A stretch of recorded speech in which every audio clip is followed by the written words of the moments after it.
Dahil sa lumalalang tigda sa isang probinsya, nakatanggap ng tawag ang ospital para tugunan ang pangangailangan ng mga residente.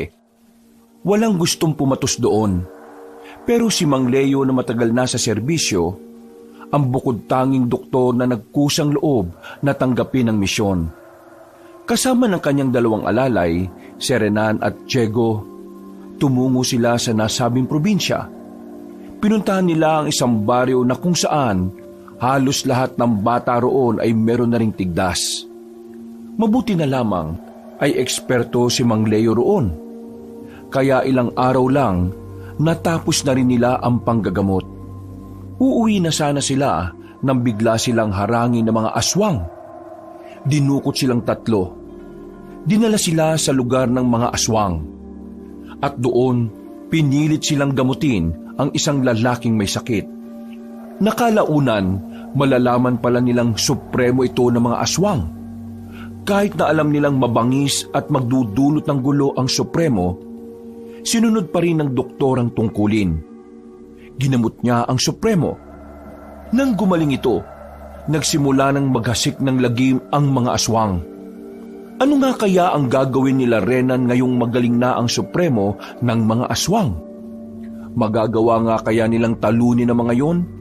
Gayong mga pangkaraniwang tao lamang sila. Makalabas ba kaya sila sa probinsyang yon? O baka doon na rin sila mamamatay? Ang mga katanungan ay masasagot dito lang sa nag-iisang channel na tambayan ng lahat. Ang mga kwento ni Kap Banong.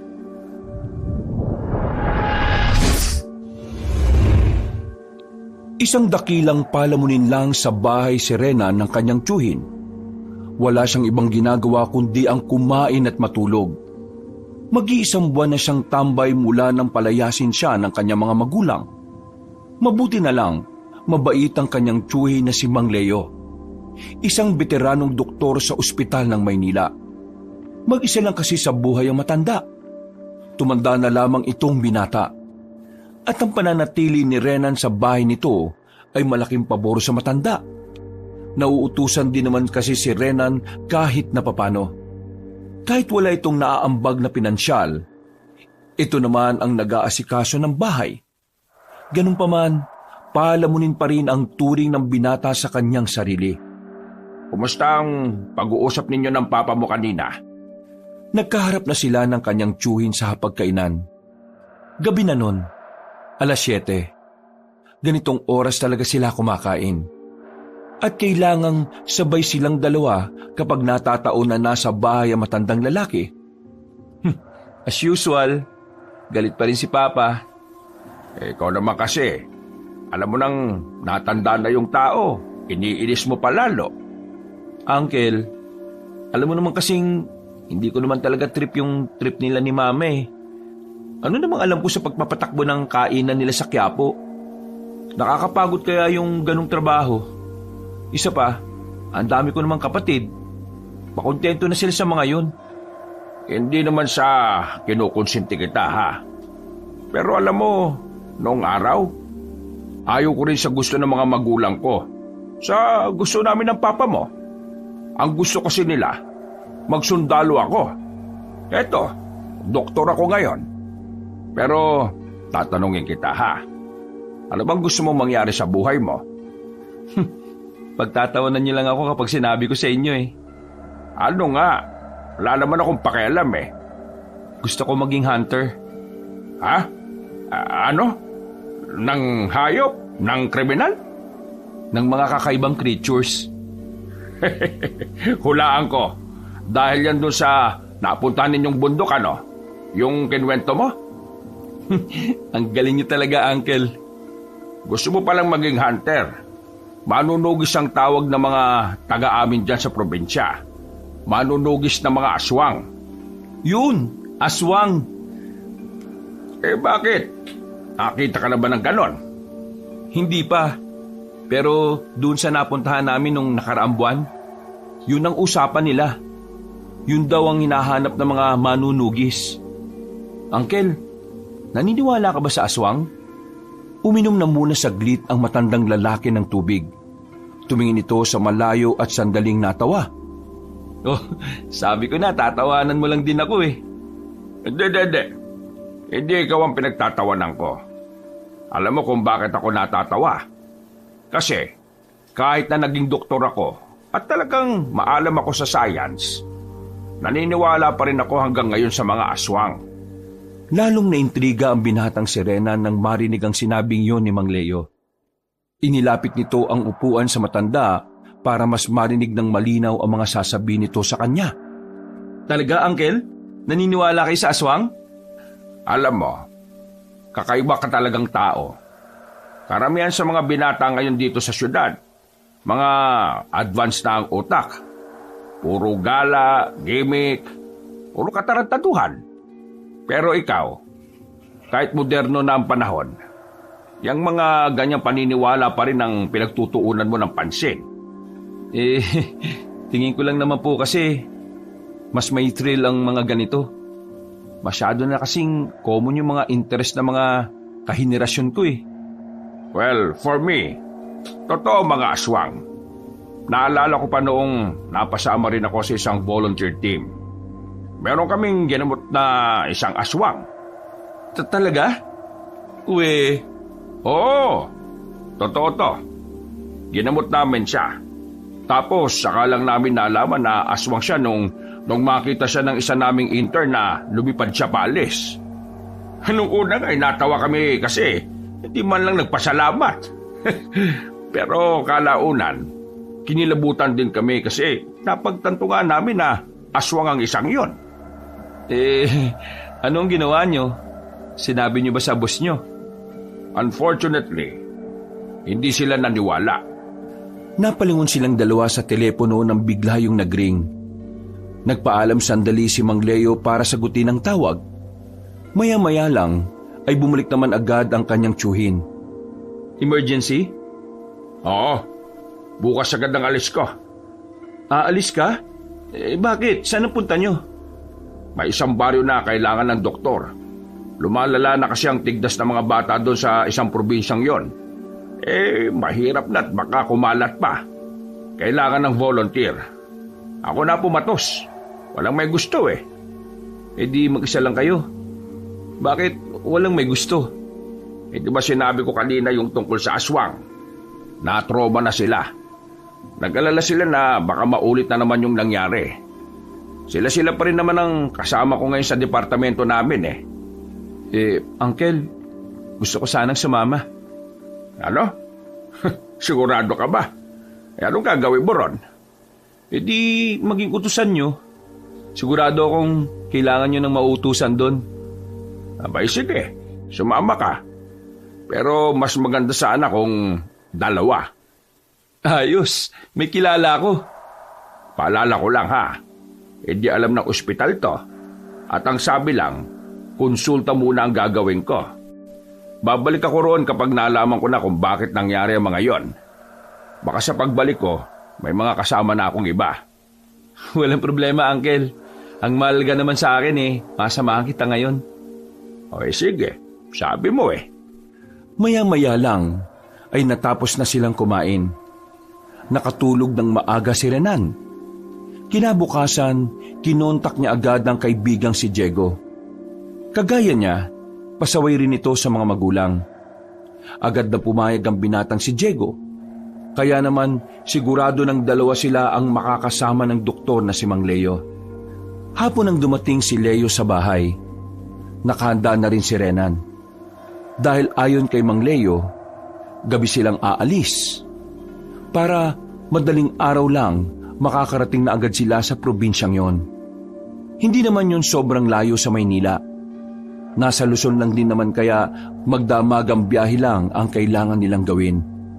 Buti na lang, isinama ako ni Mang Leo. Buryong-buryong na ako ron eh. Nakakaboring ba maging pahalamunin? Oo pre, sobrang nakakaboring. Ikaw ba, hindi ka naboboring? Malamang hindi. Oh, nandiyan na pala si Uncle. Mabuti naman at nakahanda na rin kayo. Mag-ayos lang ako at aalis na rin tayo ha. Ito bang kaibigan mo ang isasama mo? Opo, ako po yun. Ayaw ko ng loko-loko ron, ha? Tumungo na lamang ang dalawang binata. Maya-maya pa, natapos na rin ang matandang si Leo sa kanyang paghahanda. Gamit ang sasakyan ng matandang doktor, bumiyahe na rin sila dakong 8:00. Ito ang unang pagkakataon na makakasama si Renan sa trabaho ng kanyang tiyuhin. Wala siyang kaalam-alam kung ano ang mga ginagawa ni Mang Leo bilang doktor. Basta ang alam lamang ng binata ay nagliligtas ng buhay ang matandang lalaki. Renan, palitan lang tayo ng maneho, ha? Alam mo namang medyo may edad na ako. Baka antukin ako sa biyahe. Langit talaga ang final decision natin kapag nangyaring nakatulog ako. Wala naman ng problema, Uncle. Marunong naman po ako magmaneho eh. Mga 10 oras yata ang biyahe natin eh. Kung hapon sana tayo nakalis, baka bago sana mag-umaga nandun na tayo. Kaso, gabi na tayo nakalis eh. Baka umagahin na tayo. Pero, depende kung hindi tayo matatraffic sa EDSA, ha? Ayos lang naman ho. Sanay naman kami sa galaan eh. Hindi ito basta galaan, ha? Trabaho ito. At huwag kayong aasa na malaking kita rito kasi volunteer work lang ito. Masaya na kami ni Renan na makagala kaming dalawa. Ay basta lahat lang nagsasabihin ko sa inyo, sundin nyo lang. At huwag na lang kayo masyadong makikipag-usap sa mga di nyo kilala. Hindi natin kilala kung anong klaseng mga tao ang naroroon. Tumango na lamang ang dalawang binata. Makalipas ang 3 oras, si Renan na rin ang pumalit sa pagmamaneho. Buhay na buhay ang diwa ng binata. Si Mang Leo at Diego ay mahimbing na ang pagkakatulog. Mga bandang 4:00, nakarating na rin sila sa bukana ng probinsya na kanilang pupuntahan. Ginising na rin niya ang dalawa. Sarap ng tulog ah. Nakangapatong si Diego. Ay, ganda kasi ng panaginip ko, pre. Ay, marami daw akong kasamang babae sa loob ng kwarto. Wow, swerte. Sana all. Mga babaeng kambing. Ay, sira ulo. Bigla silang nanahimik nang itigil ni Rena ng sasakyan sa gilid bago sila dumaan ng tulay. Nagtataka si Mang Leo at Diego. Nakikita nila sa refleksyon ng salamin na parang nagulat ang binata. Bakit, Renan? May problema ba? Uncle, wala na bang ibang daan? Meron, pero nilagpasan na natin yun eh. Ang layo na. Bakit ba? May nakita kasi ako sa tulay na yan eh. Lalaki may pakpak. Lumipad papuntang ilalim ng tulay. Agad na tinapik ni Diego ng malakas ang balikat ni Renan.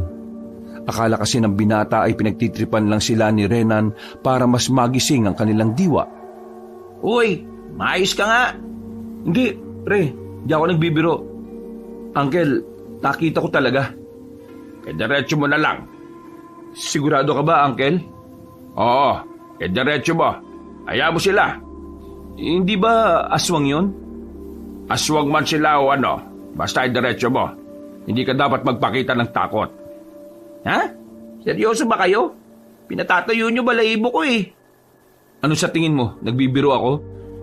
Sige na, yabante mo. Marahang pinatakbo ni Rena ng sasakyan. Noong mga sandaling yon ay nanlalamig na sa kaba ang kanyang palad. Nang nasa tulay na sila, naririnig pa nila sa labas ang mga kakaibang tunog na nanggagaling sa kung saan. Maya-maya pa, meron na rin silang naririnig na pagaspas ng pakpak. Dinig na dinig nila kahit na nakasarado naman ang lahat ng bintana. Ano yun? Mang Leo, totoo ba na aswang yun? Gusto mo ba malaman? Pwede ka namang lumabas. Binilisan ni Rena ng pagpapatakbo nang makalagpas na sila. Pero dahil sa ginawa niya, tila nabulabog din nila ang pananahimik ng mga nilalang na naroroon. Lalong tumaas ang level ng kaba ng binata. Hindi niya alam kung saan nagmumula ang mga ingay sa labas. Kaya naman, mas lalo niya pang binilisan. Bakit ka kasi bumobomba? Nabulabog mo tuloy. No choice, Uncle eh. Baka bigla silang sumampa sa sasakyan natin. Ay sige na, bilisan mo na. Todo na to. Makalipas lang ang halos 5 minuto, nakalayo na rin sila sa tulay. wala na rin silang nararamdaman na nakasunod sa kanila. Tuluyan na silang nakahinga ng maluwag. Pinagpawisan ng malala si Renan. Kahit na malamig naman sa kinalalagyan nila. Uncle, alam mo na ba na mangyayari to? Hindi.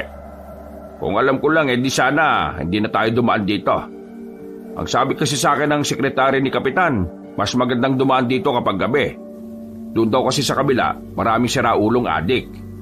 Di, totoong aswang nga yung nakita natin. At totoo niyan nakarating na ako rito noon. At sa probinsyang ito nangyari yung ikinuwento ko sa iyo tungkol sa mga aswang. Pambihira. Bakit hindi niyo naman sinabi kaagad? Di ka naman nagtatanong Kung totoo ngang may mga aswang dito, gusto ko lang malaman safe pa tayo dito? Tingin ko naman safe naman tayo. Kapag nakarating na tayo sa barangay Magsilang, marami na mga tao ro na pwede nating hingan ng tulong. Pero ito lang ipapakiusap ko sa inyo Huwag na muna kayo maingay na may nakita tayong mga aswang. Wala tayong alam kung ano ang opinyon nila sa bagay na yon. Mga dakong 6:00 na nang maratingan nila ang barangay Magsilang. Tumigil na muna sila sa labas ng barangay at kinontak ang kapitan. Pahirapan din ang signal doon, kaya inabot pa ng ilang minuto si Mang Leo. Sino bang tinatawagan ng uncle mo? Yung kapitan ng barangay na yan. Hindi kasi tayo pwedeng pumasok agad Dapat may abiso ng kapitan. Baka mamaya, kuyugin tayo ng mga tao. Mapagkamalan pa tayong mayayaman na naghahanap ng lupang mabibili. Mukha namang ayos ang barangay na ito. Sementado na rin pala ang mga bahay. Pero makakalayo nga lang. Ganito talaga sa probinsya, pre. Layo-layo ang mga bahay. Buti nga rito, may supply na ng kuryente. Sa iba, wala. Hoy, kayong dalawa. Pasok na sa sasakyan. Sumagot na si Kapitana. Agad silang bumalik ng sasakyan at pumasok na rin sa barangay. Dumiretso sila sa barangay hall. Agad namang silang sinalubong na matandang babae na si Lumen, ang kapitana ng barangay na yon. Mabuti naman at nakarating kayo. Pasensya na at nakatulog na ako kagabi Hindi na tuloy kita na-replyan. Halika kayo. Pumasok na kayo. Siguradong hindi pa kayo nag-aalmusal. Oo nga po. Gutom na po talaga kami. Parang gusto ko nga po ng hotdog na may itlog tapos... Uy, mahiya ka nga. Kapitan, pasensya na po kayo sa kasama namin May saltik kasi ito Ayos lang naman. Mas maganda ngang marami kayong kainin Siya nga pala. Pagkatapos yung kumain, pwedeng-pwede ko na kayong ihatid sa tutulugan nyo mamaya. Pinaayos ko na rin naman yon. Kaya titirhan nyo na lang talaga siya. Ay, maraming salamat Kapitana. Ay nako, ako nga ang dapat na magpasalamat sa inyo. Ang dami kong hiningan ng tulong pero kayo lang ang pumayag na pumansin sa amin. Nako, ganun po kasi talaga Sa panahon kasi ngayon, bibihira na lang ang mga volunteer na doktor. Karamihan, natanggi kasi may kikitain sila sa syudad kaysa sa mga ganitong trabaho. Mabuti na lang at hindi ka ganun Sandali silang nagtawanan at pumasok na rin ng barangay hall. Pinapasok na muna sila sa isang silid. May aircon naman doon pero mukhang matagal nang hindi gumagana. Kitang-kita kasi nilang nilalamon na ng aircon na yon ang makakapal na alikabok. Renan, ganito pala ang mga barangay hall sa mga probinsya no? Huy, hinaan mo nga boses mo. Baka mamaya marinig pa tayo dyan Iwasan yung magbigay ng opinyon sa mga bagay-bagay na nakikita ninyo. Lalo na kapag walang nagtatanong sa inyo. Para lang maiwasan nating makapanakit ng damdamin. Hindi tayo taga rito, tandaan nyo. Kaya dapat iiwas tayo sa gulo. Napayuko na lamang ang binatang si Diego. Nang tablan na ito ng hiya. Agad namang itong pinagsabihan ni Renan. Makalipas lang ang ilang sandali, tinawag na rin sila para kumain. Kasabay nila ang mga tanod sa malawak at mahabang hapagkainan. Dahon ng saging lang ang ginagamit nilang plato. Nagkamay lang din sila. Wala namang problema sa kanila yon dahil kahit nakakaluwag sa buhay si Mang Leo, sanay rin naman ito sa hirap. Pagkatapos nilang kumain, tumungo na rin sila sa bahay na kanilang tutulugan. Isang palapag lamang yon, pero may 2 kwarto. At meron ding sala na hindi naman kalakihan. Mukhang katatapos lang gawin yon dahil may ibang parte pa na hindi pa naka-finishing. Pero makinis naman na ang sahig ng sala at ng sa kusina. Pasensya na kayo at ito lang ang kilaya ha. Bahay ito ng anak kong nasa abroad. Hindi naman natitiran kaya ito na lang ang pinagamit ko sa inyo. Kaysa naman sa ibang bahay na bakante sa dulo. Pangit doon at wala nang natira doon eh. Nako, nakakaya naman sa anak niyo. Gagamitin pa namin tong bahay niya. Huwag kayo mag-alala. Alam naman niya ang tungkol dito. Nagsabi ako sa kanya at siya pa nga mismo nagsabi na mabuting dito nga kayo. Paano? Tawagin niyo na lang ako kapag may mga katanungan kayo ha. Aasikasuhin ko lang yung health center. Para mamaya pagpunta niyo ron, masisimulan na kagad natin ang panggagamot. Sige o, maraming salamat o ulit. Umalis na rin ang kapitana. Agad namang naupo ang 2 binata sa sofa na maalikabok na rin. Uncle, hindi ba pwedeng magpahinga na muna tayo ngayong araw?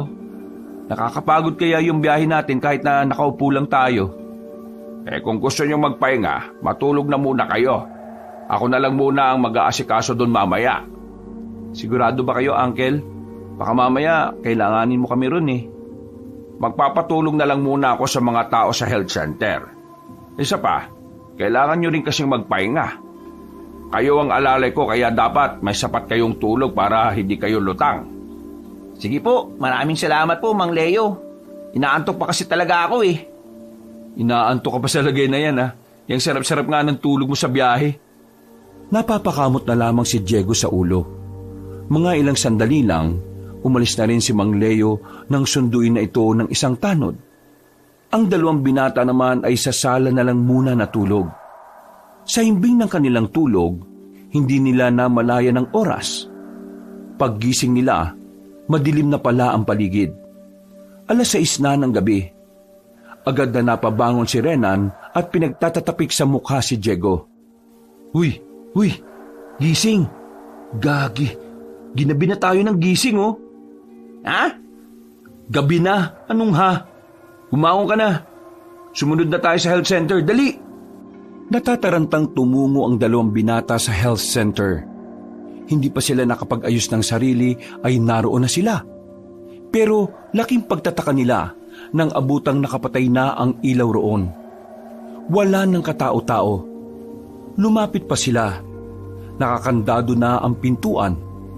Napapaisip ang 2 kung saan nagtungo si Mang Leo. Gayong wala naman itong ibang pupuntahan sa lugar na yon. Teka, ano ba nangyari sa taong yun? Di kaya kinuha na siya ng mga aswang na nakita natin? Uy, huwag ka nga magsalita ng ganyan. Baka may makarinig pa sa'yo eh. Malabo yung iniisip mo. Marami ng tao rito kaya imposibleng lapitan pa siya ng mga aswang. Nasaan ang tiyo mo kung ganon? Bakit akong tatanungin mo? Alam mo namang sabay tayong gumising. Tulig ka rin pala eh. Di ang mabuti pa. Pumunta tayo sa barangay at tanungin natin si Kapitan.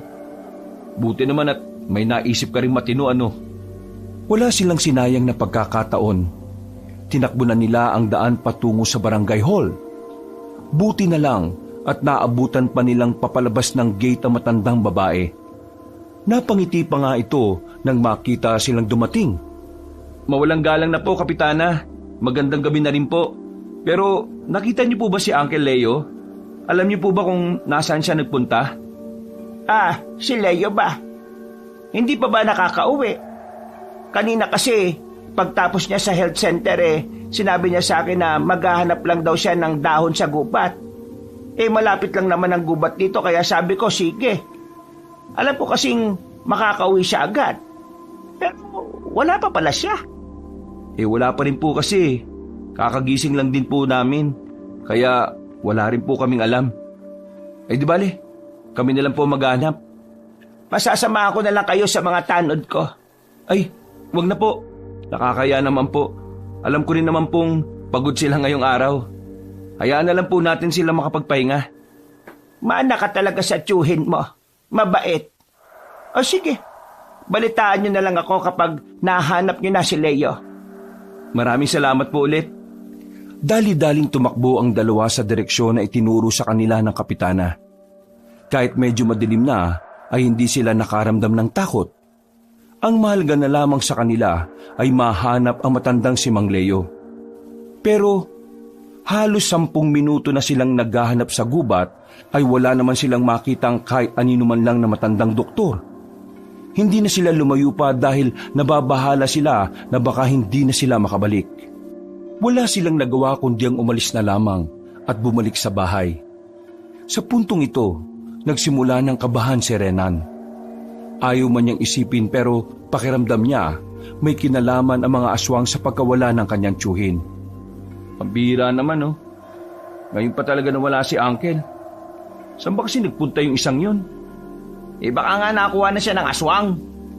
Napatingin silang dalawa sa pintuan sa gilid nang bigla itong magbukas. Lumabas mula roon ang matandang si Leo na papikit-pikit pa.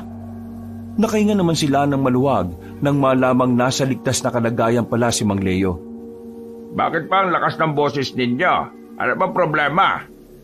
Buti naman at nandiyan ka lang pala. Akala namin hindi ka na nakalabas ng gubat Kanina pa po ba kayo dyan natutulog? Siguro nung 1 oras na kayong tulog natulog na rin ako.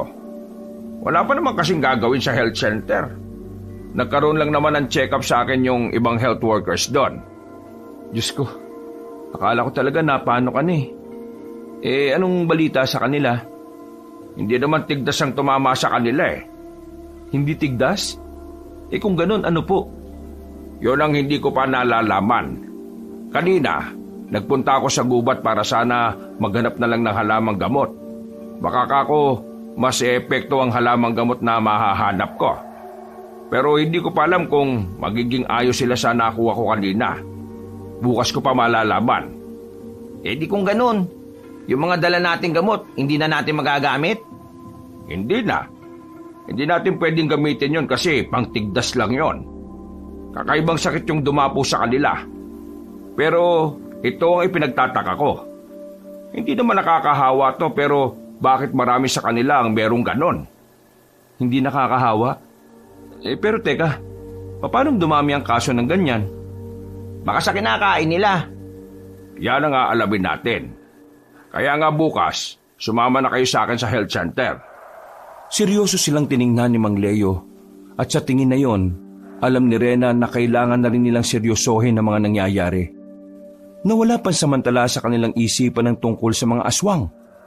Dahil kinaumagahan, agad nilang inasikaso ang mga dapat nilang gawin. Pagdating nila sa health center, pinaalam ni Mang Leo sa kapitana na hindi tigdas ang sakit na meron sa mga residente. Nang malaman din ng lahat na hindi naman nakakahawa ang mga yon, tila guminhawan na rin ang pakiramdam nila. Dahon ng gabi at dahon ng tanglad na ibinabad sa suka at asin. Yun ang remedyong gamot na ginamit ni Mang Leo. Pinapahid niya lamang yon sa mga pantal na umuumbok. Epektibo naman yon. Dahil ang mga health workers na nauna nang ginamitan ni Mang Leo ay unti-unti na ring umiimpis sa mga pantal. Sa katunayan, hindi naman talaga gawain ni Mang Leo ang ganon. Dahil nga nasanay siya sa panggagamot na inaasa lang lahat sa ospital. Kailanman ay hindi niya maiisip na mamimitas siya ng dahon para manggamot. Pero alam naman din niya na mas mainam ang herbal. Natutuhan niya yon sa kakilala niyang albularyo sa Kapis. Di ba gawain ng albularyo yung ganyan? Albularyo ba yung tiyuhin mo? Baliw, hindi. Pero di ba nakakatawa? Kasi ang mga doktor hindi naniniwala sa mga albularyo. Pero yung ginagawa ni Uncle, natutunan niya raw yan sa kakilala niyang albularyo sa Kapis. Pero ang mahalaga naman nagagamot niya yung mga tao. Nababawasan na rin ang pangamba nila. Kasi di ba, kung sakaling tigdas nga yan malala na. Baka mamatay silang lahat. Mismo. Kaya magpasalamat na lang tayo. Kasi mukhang mapapaaga uwi natin ito. Maghapon silang nasa center. Aligagari ng 2 binata sa kakaasikaso ng mga pasyente. Bukod kasi sa halamang gamot na nadiskubre ni Mang Leo, binibigyan na rin sila ng mga yon ng gamot para sa mas mabilisang paghilom. May ilang pantal kasi na talaga namang nagsugat-sugat na. Dakong 5:00 ng hapon, pinatigil na muna ng kapitana ang panggagamot. Wala kasing hintu-hinto sila Mang Leo. Kaya nagdesisyon si Aling Lumen na itutuloy na lamang ito kinabukasan. Maraming salamat talaga, Leo. Tingnan mo ang mga tao ko, oh. Medyo gumaganda na ang pakiramdam nila. Yung mga pantal nila umiimpis na rin. Paano mo nalaman na ang dahon na yun ang gamot sa pamamantal nila? Paano mo nalaman na hindi tigdas ang problema ng barangay na ito?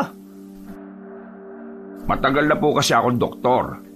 Alam na alam ko na kung ano ang itsura ng tigdas at kung ano ang mga sintomas nito. Hindi ko kasi nakita mga yun sa pamamantal nila eh. At yung sa dahon naman, kumbaga sumugal lang din naman ako. Naalala ko lang kasi yung turo sa akin ng kaibigan ko na manggagamot din. Nako, maraming salamat talaga. Hindi kami nagkamali ng pagpili sa ospital na nilapitan namin. Napatingin na lamang si Mang Leo. Sa isip-isip nito, nahihiya siya dahil ang totoo, siya lang naman ang gustong tumanggap sa ospital na pinanggalingan niya. Nang matapos na ang kanilang panggagamot, umuwi na rin sila sa bahay na kanilang tinutuluyan. Bumuntong hininga na lamang ang matandang si Leo. Napansin naman ito ni Renan habang namamahinga sila sa bakuran. Bakit, Uncle? Lalim ng hinga mo, ah. Ang totoo niyan, hindi totoong ako ang nakatuklas ng halamang gamot na ginamit ko. Ho? Teka, anong ibig niyo sabihin, Uncle? Nung pumunta ako sa gubat, may nakita akong babae. Bata pa parang kaedad nyo. Basta, nagpakilala siyang albularyo sa akin. Albularyo? Yung babae, kaedad namin? Oo, bata pa siya tapos maganda, maputi. Itsura pa lang niya parang albularyo na. Ang dami niyang suot na burloloy sa katawan Basta, habang naghahanap ako, may itinuro siya sa akin na halaman. Yun daw ang gamot. Nang tanungin ko naman siya kung bakit ayaw niya siyang gumamot sa mga tao, bigla na lang siyang umalis. Ganun lang yung pag-uusap niyo tapos naniwala na kagad kayo na yung dahong yun ang makakagamot? Ewan ko nga rin Para kasing may kakaiba sa babaeng yon. Parang mahiwaga ba?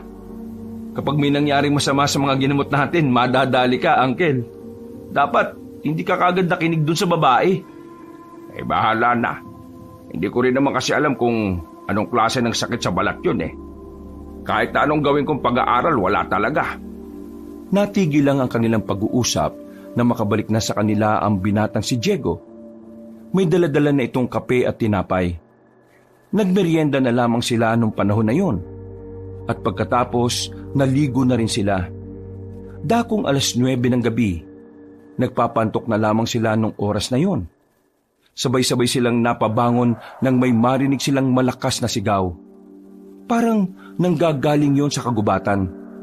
Noong mga sandaling yon, para bang sila lang ang nakakarinig. Hindi nila napigilan ng mga sarili nila. Lumabas sila ng bahay at tinanap kung saan nagmumula ang sigaw ng babae. Maya-maya pa, nakita nila yon sa ilalim ng punong mangga. Takot na takot at nakayakap pa sa sariling mga tuhod. Nang tanungin nila yon, nalaman nilang nanghuhuli pala ng bayawak ang babae para ipambenta. Bigla na lamang daw may umatake na aswang sa kanya. Buti na lamang ay merong dumating para iligtas siya. Isang babae rin. Yun ang sinasabi nito sa kanila na dumating. Sige na, umalis ka na rito. Iligtas mo ang sarili mo. Doon ka dumaan, Ilang minuto nang tumatakbo ang babae. May isa pang babae ang dumating. May dala-dala pa itong gasera. Kaya naman, nakakilala agad ni Mang Leo ang dalaga. Isang aswang ang umatake sa babaeng yon. Kung hindi niyo pa alam, sa lugar na ito, meron talagang aswang. Teka, ikaw yung babae na nagpakilalang albularyo. Hindi ako pwedeng magkamali. Oo, ako nga. At ako ang nagbabantay sa barangay na ito. Hindi mo pa sinasagot ang tanong ko. Bakit hindi na lang ikaw ang gumamot sa mga taong nandito? Nanay ko ang kapitan ng barangay. Matagal na akong umalis sa lugar na ito. Pero ang hindi niya alam, nandito lang ako at nagbabantay sa kanila. Hindi ako pwedeng lumapit sa kanya o sa kahit na sino man na may ugnayan sa kanya. Kapag ginawa ko yun, mas lalong magkakaroon ng dahilan ng mga aswang para lumitaw. Para mas mapahamak pa ang barangay na ito ng dahil sa akin. Sinasabi mo bang nakabantay lang din ng mga aswang dito? Na kapag nakita nilang nakikialam ka na, gagawa na rin sila ng hakbang? Mismo, yun nga. Pero, yung sakit ng mga tao, may kinalaman din ba rito mga aswang? Sila ang gumawa nun. Nung nakaraan, may mga dumayo mula sa malayong lugar. Namigay sila ng manok. At ang mga manok na yon ay may dalang sakit. Yun ang sakit na meron ng mga tao ngayon. Ang sakit na yon ay nagdudulot ng pantal na parang tigdas. Pero habang lumalala ang pantal sa balat ng tao, mas nagiging mabango ang mga taong meron ito sa pang-amoy ng mga aswang. Sa ibang sabi, ginawa nila ang sakit na yun para mas maging masarap ang mga taong makakain nila. Kumbaga, parang pinahihinog lang nila ang mga tao at kakainin na rin nila sa tamang oras? Oo, ganun talaga ang balak nila. Kaya ngayong unti-unti nang gumagaling ang mga tao, nasisiguro kong gagawa na sila ng paraan para makakain. Pero maraming salamat sa inyo. Kung di kayo dumating, baka di ko nasabi kung ano ang gamot. Sadyang di lang talaga ako pwedeng lumapit. Kasi kung una pa lang lumapit na ako sa nanay ko, baka namatay sila kagad lahat. Ang isipin na lang natin ngayon papaanong malalagay sa magandang sitwasyon ng mga tao. Sa totoo lang, naniniwala rin naman kaming may aswang. Sa katunayan, bago kami makarating dito, may mga nakita kaming aswang. Hinabol pa nga kami. Buti na lang hindi kami naabutan. Nilagay niyo ang sarili niyo sa panganib. Ang lugar na ito ay dati pang pasyalan ng mga aswang. Hindi lang sinasabi sa inyo ng nanay ko dahil baka hindi kayo tumuloy. Kung ako sa inyo, umalis na kagad kayo bago pa lumala ang sitwasyon. Sa ginawa niyong panggagamot, nasisiguro kong magagalit ang mga aswang at pag-iinitan nila kayo. Pambira naman Kami na nga nagmamagandang loob, kami pa nalagay sa peligro. Uy, maayos nga sa mga sinasabi mo. Kapag nasiguro kong magaling na ang lahat ng mga tao, saka kami aalis. Sa ngayon kailangan lang muna namin na mag-ingat. May mangilan-ngilan pang hindi nalulunasan. Bukas ng gabi, pumunta kayo rito. Meron akong ibibigay sa inyo ng mga pangontra. Para kapag nilapitan kayo ng mga aswang, hindi nila kayo mahawakan. Maganda nang sigurado tayo. O siya, sige. Maraming salamat sa mga sinabi mo. Sige na, umalis na kayo. Huwag na kayong lalabas muna ng bahay kapag gabi, ha? Teka, ano ba pangalan mo? Rumina. Rumina ang pangalan ko. Ako naman si Leo. At itong dalawang kasama ko naman si Renan at Diego. Tumango na lamang ang dalaga. Naghiwalay na rin sila ng landas ng mga sandaling yon. Pag-uwi nila sa kanilang bahay, nawala na ang kanilang antok. Napapaisip sila sa mga nangyayari. Hindi kasi talaga nila inaasahan na ganung problema ang dadatnan nila. Hindi lang kasi basta problema. Malala na rin ito. Uncle, tingin nyo, in 3 days magiging okay na silang lahat? Sana.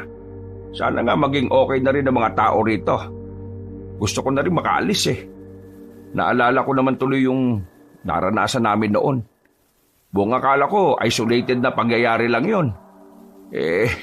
Normal pala talaga yun dito. Dapat talaga nakabantay na tayo sa lahat ng makakarap natin. Maging stricto din tayo sa mga kinakain natin. Yung mga residente, nagkaganon dahil sa mga kinain nila Napapailing na lamang si Renan. Kinabukasan, mga wala pa silang matinong tulog nang sinimulan na nila ulit ang panggagamot. Habang ginagawa nila yon, dakong 10:00 ng umaga, meron na silang mga napapansing pabalik-balik sa tapat ng health center. Kahina-hinala para sa kanila ang tingin ng dalawang lalaki. Hindi mapakali. Tingin ng tingin sa kanila. Parang minumukhaan sila. Pre, tingnan mo yung dalawang lalaki sa likuran Kanina pa pabalik-balik dito yan. Sige, diyan ka lang.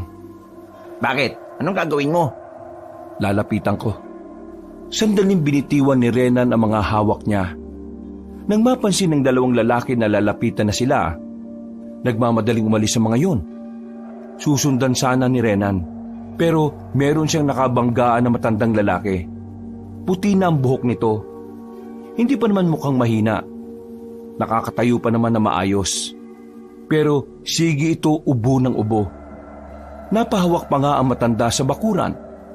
Inalalayan ito ni Renan. Ayos lang po kayo? Masama ang pakiramdam ko. Kailangan ko ng gamot. Sige ho, dito lang po muna kayo. Papasok lang ako sa loob. Kakausapin ko si Uncle at hahanapan ko kayo ng gamot ninyo. Sige, maraming salamat. Tumingin sa kanya ng seryoso ang matanda.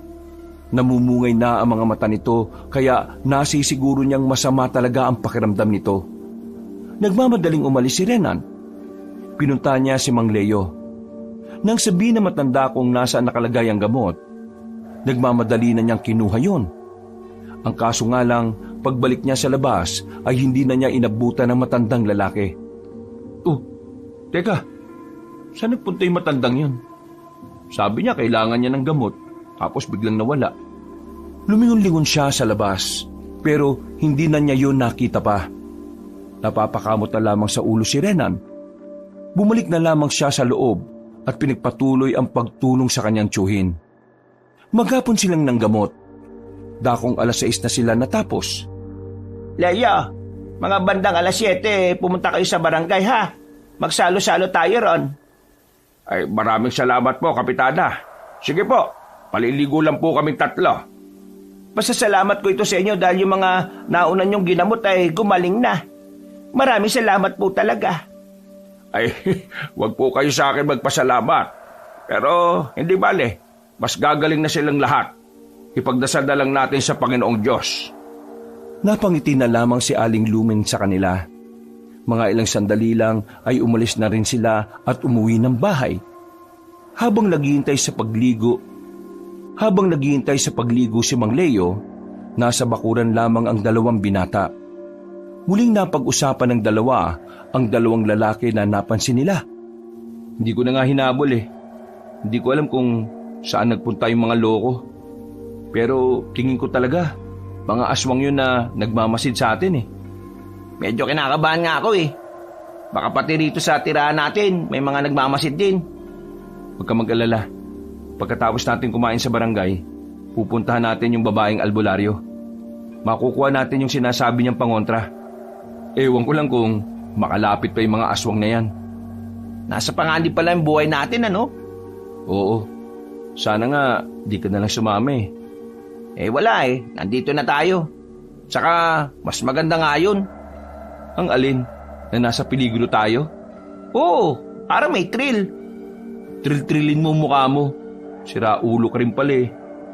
Matapos ang ilang minuto ay nakalabas na rin ng banyo si Mang Leo. Sabay nang naligo ang 2 binata para mas mabilis sila. Bago mag 7:00, naglakad na rin sila patungo sa barangay. Kampante naman sila dahil sinundo sila ng 4 na tanod. Pagdating nila sa barangay, agad silang nagsalo-salo roon. Naging maganda naman ang kanilang hapunan. Pero pagkatapos noon, dito na dumaloy ang kakaibang kaba sa kanilang kalooban. Papunta na kasi sila sa bundok. Bawat madaanan nila, para bang may nakamasid na mata sa kanilang 3. Bagay na nakakapagpanindig ng kanilang balahibo. Malapit na sila sa kagubatan nang biglang may nakita silang matandang nakahandusay sa sahig. Wala na itong malay. Nang iharap nila ang matanda, namukha nito ni Renan. Uncle, siya yung matandang nangihingi ng gamot kanina. Sobrang edit niya. Mataas ang laglat niya. Kailangan natin siyang gamutin. Pero, paano ang pakikipagkita natin dun sa babae? Uncle, ako na lang muna ang tutuloy. Hindi pwedeng di tayo magkakasama. Unahin na muna natin to. Buhay ang nakataya rito. Pinagpaliban na muna nila ang pakikipagkita sa babaeng si Romina. Inuna nila ang matandang tila naghihingalo na. Nung mga sandaling yon, naisipan ni Mang Leo na dumiretso sa health center. Mabuti na lamang ay naabutan pa nila ang nangangalaga roon, kaya nakiusap silang gamitin muna ang lugar. Pumayag naman yon dahil emergency. Noong mga sandaling yon, mas lalo nang tumaas ang lagnat na matandang lalaki. Hindi alam ni Mang Leo kung ano ang dahilan, kaya ang una nitong ginawa, sinuri nito ang buong katawan. Uncle, anong gagawin natin? Ano bang sakit niya? Hindi ko pa rin alam. Mabilis ang tibok ng puso niya eh. Mataas ang lagnat. Kaya hindi kakayanin na malaman agad ngayon kung ano ang rason na mataas niyang lagnat. Oh, gising na siya oh. Manong, anong nangyari sa inyo? Bakit kayo nilalagnat? Hindi agad nagsalita ang matanda. Tila kinikilala muna sila nito. Manong, isa akong doktor. Sabi mo sa akin kung anong nararamdaman mo at matutulungan kita. Yung hita ko, may bukol. Pakiusap, tulungan niyo akong alisin. Saan bang hita? Sa kanan, dito sa kanan. Agad nilang tiningnan ang hita na matanda. Pagtingin nga nila roon, nakita nila ang malaking bukol. Ayon sa matandang pasyente, bigla na lamang yung tumubo. Nasa 5 minuto lamang na sinuri ni Mang Leo ang bukol, tila malaking sugal ang ginawa niya noong mga sandaling yon. Hindi kasi siya sigurado kung ano ang nasa loob ng bukol at hindi rin naman niya expertise ang surgery. Pero sa puntong ito, wala na siyang magagawa. Kailangan niyang isugal ang pagkakataon dahil mamamatay ang matanda sa sobrang sakit kapag wala silang ginawa. Kinuha ni Mang Leo ang mga kagamitan na magagamit niya. Wala nang pampamanhid. Hiniwa na agad niya ang bukol. Lumabas mula roon ang mga nana. Isa pala itong namuong dugo na nabalutan ng nana, na kapag hindi natanggal ay maaaring magdulot ng cancer. Maingat na inalis ni Mang Leo ang bukol. Nilinis na rin niya yon at tinanggal ang mga nana. Wala pang 20 minuto, tinatahinan niya ang hita na matanda. Hindi rin kasi pwedeng matagal na nakabukas ang hita nito dahil baka mas lalo lang itong maimpeksyon. Natanggal ko na ang bukol. Nalinis ko na rin ang sugat. Sabihin mo sa akin ngayon, nabawasan ba yung sakit ng hita mo? Oo, nabawasan. Hindi na kasing sakit ng kanina. Nagagalaw ko na rin ang hita ko. Ay sige, dumito ka na muna sa center. Kailangan mo makapagpahinga. Mamaya kukuha pa ako ng mga gamot sa bahay. Iinumin mo yon 3 beses sa isang araw para mas madali yang maghilom. Tagasan po ba yung pamilya nyo? Para ipasundo na lang po namin kayo bukas ng umaga. Wala. Wala akong pamilya.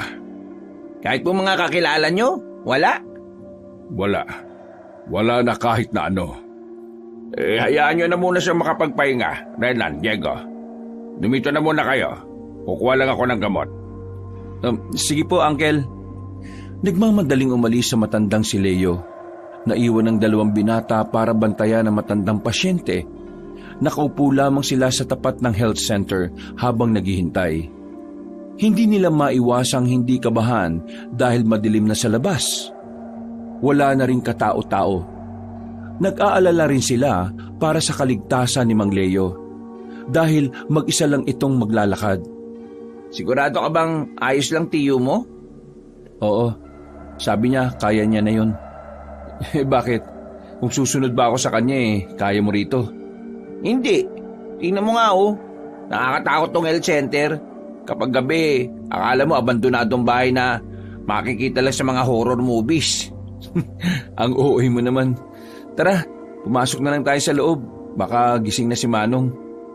Umupo na lamang sila sa tapat ng kama ng matandang lalaki. Tahimik lang silang nakatingin doon. Medyo napapatagal na rin si Mang Leo kaya medyo napapaisip na rin si Renan. Maya-maya pa, narinig nilang bumukas ang gate sa labas. Napatayo na sila ng akalaing si Mang Leo na ang papasok. Pero nabigla sila nang makitang may 7 lalaking pumasok sa loob. Halos lahat ng mga yon ay kulay pula ang mga mata. Namumutla ang mga balat. Teka, sino ba kayo? Saan niyo siya dadalhin? Hinawakan ni Renan sa braso ang lalaking malapit sa kanya. Naramdaman niya ang kakaibang lamig ng balat nito. Nang tumingin yun sa kanya, nakaramdam siya na matinding kilabot.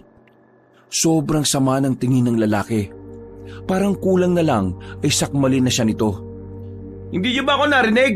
Saan niyo? Wala kang pakialam. Kung gusto mo pang mabuhay, panahimik ka na lang. Aba, ang angas mo rin ano? Pre, hayaan mo na. Sino ba kayo? Huwag mo nang alamin kung gusto mong magtagal pa sa kinatatayuan mo. Ginagamot ng uncle ko yung matandang yan. Tapos kukunin niyo lang basta-basta? Sino ba kayo? Kamag-anak ba kayo ng matandang yan? Hindi na sumagot pa ang lalaki. Tumingin lang ito ng masama kay Renan. Nang makaramdam na ng kaba si Renan, ay hindi na rin siya nagsalita pa. Napansin kasi niya ang kakaibang kulay na pula ng mga mata ng mga yon. Binuhat ng mga kalalakihan na matandang pasyente. Lumabas ang mga yon at saka dali-daling umalis. Laking pagtataka nga nila dahil nang sundan nila sa labas, nakita nilang nawala na lang na parang bula ang mga lalaki tangay ang matanda. Ha? Wala naman sasakyan na dala pero bakit nawala ka agad? Pre, di kaya yung lalaking yun eh. Ano? Mga aswang, pre? Ha? Napalingon sila nang makitang kadarating lang din ni Mang Leo. Dala-dala na nito ang mga gamot na kakailanganin ng matanda. Oh, bakit nandito kayo sa labas? Sabi ko, bantayan niyo yung matanda. Uncle, yung matanda kasi. O ano, bakit? Ano nangyari? Yung matanda kasi, kinuha po ng 7 lalaki na bigla na lang pumasok dito. Ano? Hindi naniwala si Mang Leo at talagang pumasok pa ito sa loob. Pero wala na matanda sa kama. Napailamos na lamang ang matandang si Leo. Ang sabi ko, bantayan niyo ah. Bakit niyo hinayaan makuha nila? Aswang yung mga kumuha eh. Natigilan si Mang Leo. Napasandal na lamang ito sa gilid. Napapailing at bakas ang pagiging dismayado. Ano? Aswang? Mapuputla silang lahat. Tapos, namumula ang mga mata. Meron din silang hindi magandang amoy. Parang malansi. Uncle, tingin ko kailangan na natin makipagkita dun sa babae. Kailangan niya itong malaman. Baka magawan pa natin ng paraan na mabawi yung matanda. Wala na silang sinayang na pagkakataon. Agad-agad nilang nilisan ang lugar na yon. Kahit na madilim na ang kanilang dinaraanan, hindi na nila yun inintindi pa. Ang mahalaga na lamang sa kanila ay ang makausap agad ang babaeng albularyo na si Romina. Nang nasa kagubatan na sila, hindi nila inabutan ng babae. Palagay nila, umalis na yon dahil sa halos 2 oras na rin silang huli sa napag-usapang oras. Wala na yun dito. Ang mabuti pa siguro umalis na lang tayo. Bukas na lang natin balikan. Tama po si Renan. Medyo nakakatakot na rin kasi itong kinalalagyan natin eh. Sige na, mauna na kayo. Uncle, hindi pwede. Kailangan magkakasama tayong uuwi. Hindi ka ba natatakot dito? Ang dilim-dilim? Kailangan nating mapaalam sa babae ang nangyari. Kung hindi, baka bukas mas maraming tao pa ang kunin nila. Wala na nga siya, Uncle eh. Kanina pa umalis yun. Ang mabuti pa, bukas na lang natin siya balikan. Ha? Napatigil ang pagsasalita ni Renan nang biglang may humila ng paa niya. Naramdaman niya ang matulis na kuko na tumusok sa kanyang binti. Hinila siya papasok sa halamanan. Nang bitiwan na siya, kahit madilim ay alam niyang aswang ang nasa harapan niya. Aswang! Uncle! May aswang dito! Punta na kami! Wag! Wag! Ang dami nila! Hindi makagalaw ang binatang si Renan. Habang nakaupo, napansin niyang may iba pang aswang ang lumalabas mula sa gilid. Hindi niya alam kung ilan ang mga yon. Basta palagay niya, hindi yun lalagpas ng 10. Nung mga pagkakataong yon, alam na ni Rena na maaring yun na ang huling sandali niya sa mundo. Napapikit na lamang siya nang makitang lalapit na ang lalaking aswang. Buti na lamang ay dumating ang babaeng si Romina. May dala-dala itong pana. Pinagtititiran nito ng palaso ang mga aswang. Nang makalapit naman ito, ay agad nitong ginamit ang husay nito sa paghawak ng itak. Pinagtatataga niya ang mga aswang. Napatay nito ang halos kalahati. Ang ibang aswang naman ay agad na umakyat sa mga puno. Miss, ikaw ba yan? Kanina ko pa kayo hinihintay. Buti bumalik ako. Muli itong pumorma. Nang makaramdam ang mga aswang na hindi nila kakayanin ng dalaga, hindi na nagsayang ng oras sa mga yon para lumaban. Nag-atrasa ng mga aswang. Nakahinga naman ng maluwag ang binatang si Renan. Oh, Rubina, Umalis na muna kayo rito bago tayo mag-usap. Baka may mga rumesbak pa. Sumunod kayo sa akin. Nauna nang naglakad ang dalaga. Sumunod naman sila roon. Iika-ika pang naglakad si Renan dahil nasugatan ang kanyang binti. Halos 15 minutos lang din ang nagdaan. Meron silang narating na 3 bahay. Magkakatabi ang mga yon. May malawak din bakuran. Dito ako nakatira. Ang mga kasama ko dito yung mga manunugis. Kami ang mga tumutugi sa mga aswang. Kami ang dahilan kung bakit hindi nila magawang sakupin ng barangay magsilang. Huwag kayong mag-alala. Ligtas kayo habang nandito kayo. maraming salamat. Napahawak na lamang sa dibdib si Renan. Nakahinga na rin ito ng maluwag. Ang iniisip na lamang niya ay ang kanyang sugat sa binti. Ako lang lilinis ng sugat mo, Renan. Nadala ko naman dito yung mga gamit ko eh. Sige na, umupo ka na dyan. Kukuha lang ako ng pwede nating higupin. Pasensya na. Hindi kami nagpapapasok ng bagong salta sa mga bahay namin. Ayos lang naman. Naiintindihan naman namin. Halos maihina sa salwal ang binatang si Renan nang simulan na ng kanyang tiyuhin ang paglilinis ng kanyang sugat. Pawis na pawis ang binata kahit na malamig naman noong mga sandaling yon. Makalipas lang ang halos 20 minuto ay natapos na rin yon. Napasandal na lamang si Renan sa tabi ng puno. Tableya yan. Mainit-init pa. Gawa yan ng pinakamatandang manunugi sa amin nung buhay pa siya. Noong nakaraang linggo lang siya na mayapa. Mga aswang din ang may kagagawan. Sinabi mo ba talaga yan para di na kami makatanggi? Bakit ka naman tatanggi? Masarap naman ang tableya. May gatas pa oh. Lumina, may gusto rin pala kaming ikwento sa'yo. Tungkol saan? Tungkol ito sa kung bakit kami natagalan. Kanina kasi, pagtapos ng kainan sa barangay, dapat pupuntan na rin talaga kami sa'yo. Ang kaso nga lang, may matandang lalaki ang bigla na lang naming nakitang nakahandusay. Tinulungan namin siya kasi trabaho naman talaga ni Uncle na magligtas ng buhay. Dinala namin siya sa center. May bukol siya sa hita. Natanggal ni Uncle yon. Kaso nung matapos na, may mga kalalakihan na dumating. Palagay namin mga aswang yun eh. Kinuha nila yung matanda. Pinagbantaan pa kami. Dahil sa kwentong yun ni Renan, nagbago ang reaksyon ng mukha ni Romina. Nabalot ito ng pagkabahala. Kinabahan naman sila Renan dahil sa naging reaksyon nito. Bakit, Romina? May problema ba? Ginamot niyo ang supremo ng mga aswang. Ginamot niyo ang supremo ng mga aswang. Napalakas ang pagkakasabi ni Romina kaya napukaw din ito ang atensyon ng ibang kasamahan. Lumapit na rin ang mga yon. Ang iba ay masama na ang tingin sa tatlo. Supremo ng mga aswang ang matandang yon? Paano nangyari yun eh? Hinang-hina naman nun. Siya ang pumaslang sa sinasabi ko sa inyong pinakamatandang manunugis. Naglaban silang dalawa at ang bukol niya sa hita, ang kasama namin ang may gawa nun. Isa yung sakit na nakamamatay na sinadyang ilagay sa supremo para mawala na siya sa mundo. Bakit nyo inalis ang bukol? Sa ginawa nyo, mas binigyan nyo lang siya ng pagkakataon na maghasik ng lagim. Ngayong magiging maayos na ulit ang supremo nila. Mas lalakas na ulit ang kanilang loob. Teka lang naman. Bakit kayo ganyan? Bakit parang kasalanan pa namin? Wala naman kaming alam sa supremo na yan. Ang unang pumasok sa isipan ko ay tulungan siya dahil kailangan niya ng tulong medikal. Ginawa ko lang ang trabaho ko. Kung alam ko lang na isa siyang aswang at pinuno siya baka binali ko pa yung prinsipyo ko bilang doktor. Pero wala talaga akong kaalam-alam Wala namang mangyayari kung sisisihin niyo pa kami. Nabiktima lang naman kami ng panloloko nila Baka sinadya nila yon dahil alam nilang may doktor na galing sa Maynila.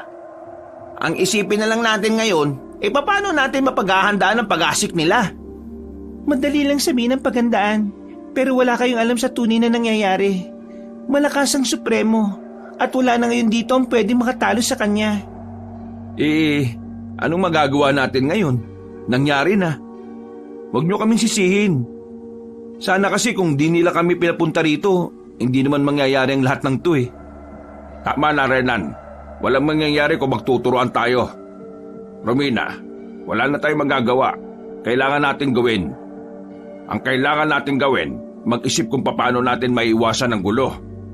Wala akong maisip. Buhay na ang pinuno nila. Wala nang paraan para manalo pa kaming manunugis. Maaga ka kasing nawawalan ng pag-asa eh. Hindi mo pa sinusubukan mag-isip. Wala ka sa kalagayan namin. Kaya kahit na kailan, hindi mo ako maintindihan. Ang mabuti pa, umuwi na lang kayo sa Maynila para hindi na kayo madamay pa. Naglakad paalis ang dalaga. Napapailing na lamang si Renan noong mga sandaling yon. Hindi siya makapaniwala na ganoon kababaw ang pangunawa ng dalaga. Ang immature naman niya. Wala naman talaga tayong ideya na supremo na pala ng mga aswang yung ginagamot natin. Alam nga namang tanungin muna natin bago siya tulungan, di ba? Mga babae nga naman, no? Nanatili na muna sila roon. Hinintay lang nilang lumamig ang ulo ni Romina. Maya-maya lang, binalikan na sila nito at tumingi sa kanya ng pasensya. Agad naman nila itong tinanggap. Ngayon, sabihin mo sa amin, ano ang pwede naming maitulong sa problemang ito? Marami ang mga aswang, kakaunti lang kami. Nangangalap kami ng mga tao sa bawat barangay o baryo. Kailangan namin ng tao. Ang mabuti pa, sumali kayo sa amin. Nang marinig yun ni Renan, naisip agad niya na baka mas lalo silang mapatagal doon. Maabalang trabaho ng kanyang uncle kapag nagkataon. Uncle, hindi tayo pwede magtagal. Baka nakakalimutan yung may trabaho ka pa sa Maynila. Tama po si Renan. Ngayong nagiging maayos na mga nagamot nating residente, baka bukas makakauwi na rin tayo. Hindi. Mauna na kayo sa Maynila. Ha? Uncle, Ano pinagsasabi niyo? Anong sasabihin namin kapag hinanap ka sa amin ng mga katrabaho mo? Renan, hindi kaya ng konsensya ko na iiwan ko ang lugar na ito ng magulo. Ako ang dahilan kung bakit makakalaban nila ulit ang Supremo, na dapat patay na. Kayo naman ang nagsabi. Ginawa niyo lang ang trabaho niyo. Kaya bakit kayo makukonsensya? Sundin niyo na lang ang gusto ko. Umuwi na kayo ng Maynila at magpapaiwan ako rito. Napapailamos na lamang sa muka ang binatang si Renan. Noong mga sandaling yon, alam niyang hindi na niya mapipigilan pa ang kanyang tiyuhin. Kapag nakabuo na kasi ito ng desisyon, malabo nang magbago ang isip nito. Sige, kung yan ang gusto niyo. Mabuti naman at mabait kang bata. Batang sinasabi niyo dyan. Bumuntong hininga na lamang si Renan. Dismayado siya sa desisyon ng kanyang tiyuhin. Pero wala na siyang magagawa. Kailangan na lamang niyang tanggapin. Doon na rin sila nagpalipas ng gabi. Naglatag na lang ng kawayang papag si Romina at nagsiksika na lang sila roon. Kinaumagahan, nagkaroon na rin sila ng lakas ng loob para umalis. Bumalik na sila sa barangay Magsilang. Nang makauwi na sila sa kanilang bahay, sinimulan na ni Renan ang mag-impake. Gagamitin nila ang sasakyan ni Mang Leo sa pag-alis pagsapit ng gabi. Tahimik lamang si Renan. Hindi niya kinikibo ang kanyang tiyuhin. Masama pa rin ang kanyang loob. Gusto niya kasi talagang kasama na niya ang matanda sa pag-uwi. Alam niya kasing delikado na ang susunod na mga mangyayari. Kung noon ay gustong-gusto ni Renan ang mga ganoong bagay, ngayon ay tila kinakaayawan niya na ito nang mapagtanto niyang sobrang peligroso nito. Alam kong galit ka sa akin. Pero sana maintindihan mo, Renan. Hindi lang talaga matahimik ang kalooban ko na umalis ng ganito. Pero Uncle, sana naisip mo rin kung ano yung mga maiiwan mo sakaling mamamatay ka. Diyan sa gagawin mo. Anong alam mo sa pakikipaglaban sa mga aswang? Tutusukin mo sila ng mga gamit mo? Babatuin mo ng gamot o kaya sasampalin ng gloves? Ikaw talaga, oh. Huwag ka na magalit. Tuturuan naman ako nila Romina doon. Mang Leo, kapag namatay ka, sa akin mo na lang pamana yung kotse Ayaw yata ni Renan Binatukan na lamang ni Renan ang binatang si Diego. Kinatanghalian, naging abala ang matandang doktor sa pagluluto. Habang ang dalawang binata naman ay nasa bakuran lang. Hindi pa rin matahimik ang kalooban ni Renan. Pakiramdam niya kasi ayaw niyang iwan ang kanyang tiyuhin. Habang nagmumuni-muni sa labas, Tiningnan niya ang pulseras na nakasuot sa kanyang kaliwang kamay. Isa itong maliit na tali at merong palitaw na itim na bato. Galing kay Romina. Pangontra daw sa mga aswang para hindi sila mahawakan. Parang nabibili lang natin to sa Quiapo oh. Pre, di ba yun yung lalaki nakita natin na bumuhat sa matandang ginamot ni Mang Leo? Itinuro ni Diego ang napadaan na lalaki sa harapan ng kanilang bahay. Nagmamadali nitong kinuhang itak sa likuran ng pinto. Dahil alam niyang aswang ang lalaki, ang unang pumasok sa kanyang utak ay paslangin yun. Uy, anong gagawin mo? Ano pa? Di papatayin. Aswang yun eh. Uy, teka, uminahon ka. Hindi mo naman alam kung anong kaya niyang gawin eh. Di tatanong ko. Nakalis ang binatang si Renan. Hinabol niya ang lalaking naglalakad. Pero nang lumiko na yon sa isang kanto, laking pagtataka niya nang biglang wala na yun doon. Ay, pambihira naman to. Ang bilis maglakad. Bigla na lang siyang nawala eh. Nandito lang yun. Hindi ako pwede magkamali. Ako ba hinahanap niyo? Napalingon sila sa likuran. Nakita nila ang lalaking matangkad. May kalakihan ng katawan. Higit sa lahat, namumutla ang balat. Napatingin ang lalaking yon sa hawak-hawak na itak ni Renan. Sa hindi malamang dahilan, bigla na lamang itong natawa ng mahina. Nainsulto naman si Renan dahil doon. Pero pinilit niyang maging kalmado. Anong nakakatawa? Tingin mo talaga nandito ako para magamit mo sa akin yan? Anong ginagawa mo rito kung ganon? Mag-aasi ka? Papatay ka ng tao? Narito ako para ibigay sa inyo to. Dumukot ang binatang yon ng 3 itim na medalyon. May marka ito ng imahe ng araw. Anong gagawin namin dyan? Binibigay ko ito sa inyo bilang pasasalamat ng Supremo sa pagliligtas nyo sa buhay niya. Ang medalyon na ito ang magsisilbing proteksyon ninyo. Kapag nakita ito ng aswang, hindi kayo gagalawin. Wala kang karapatang magdalawang isip. Alam kong aalis na kayo mamaya. Magagamit nyo ito para makabalik kayo sa Maynila nang walang nangyayaring masama sa inyo. Hinagis ng lalaki ang 3 medalyon at naglakad na rin yon palayo. Bago ito tuluyang makalayo, may pahabol pa itong sinabi sa kanila. Huwag na kayong makialam. Mawawalan ng bisa ang medalyon na yan kapag nakisali kayo sa gulo. Dinampot ni Rena ng 3 medalyon. Napagtanto kasi nitong mahalaga yon para sa kanila. Nang makabalik na sila ng bahay ay agad na pinakita ni Rena ng medalyon sa kanyang tiyuhin. Hindi ko na kailangan yan. Mas kailangan nyo yan. Pero binigyan na tayo ng proteksyon ng Supremo. Huwag na tayong makialam. Rena naman, nag-usap na tayo kanina. Hindi na nga mababago ang desisyon ko. Babawi ako sa kanila sa nagawa kong pagkakamali. Ay nako, bahala kayo. Diego, aalis na tayo mamaya. Kung ayaw niyang sumama, di wag. Hirap talagang kausap ng matatanda kahit na kailan. Oh, saan ka naman pupunta? Magpapahangin. Kahit na medyo tirik ang araw, lumabas na lamang si Rena ng bahay. Suot-suot niya ang isang medalyon. Malakas ang kanyang loob dahil doon. Kakalakad niya, hindi na niya namalaya na nakarating na rin pala siya sa bandang dulo ng barangay. Ito ang parte na sinasabi ni Aling Lumen na may mga bahay na abandonado. Ayaw niya sanang lumapit doon, pero pakiramdam niya may kung anong bagay ang humihila sa kanya para humakbang palapit.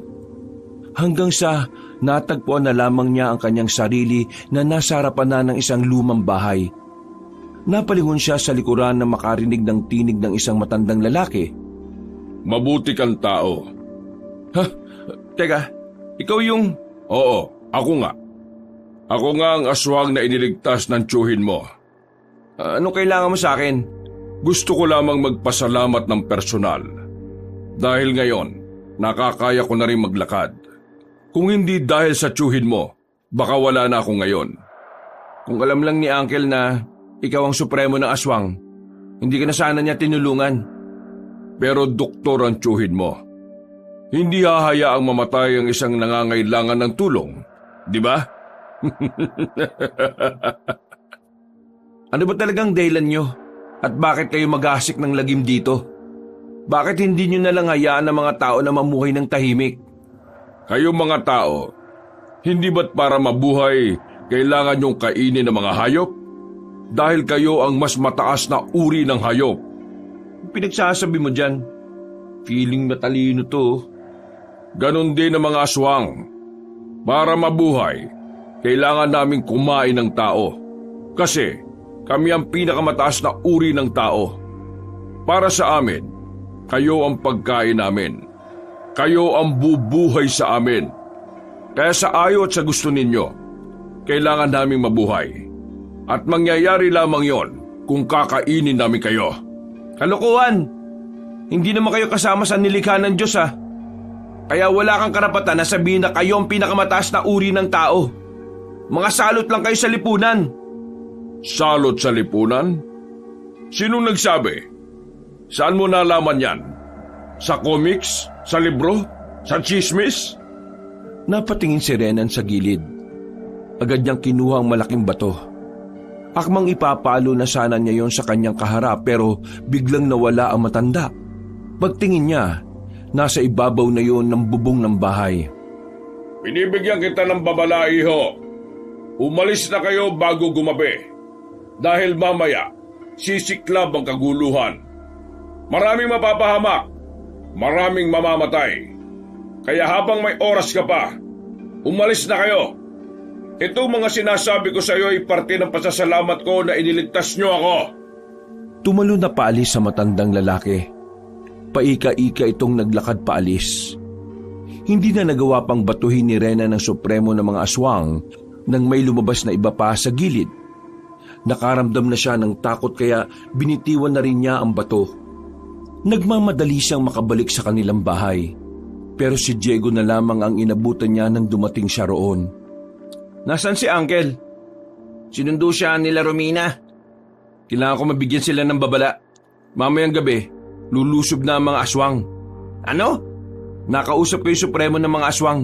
Nagbigay siya sa akin ng babala. Mabilis na nilisan ng dalawa ang bahay na yon.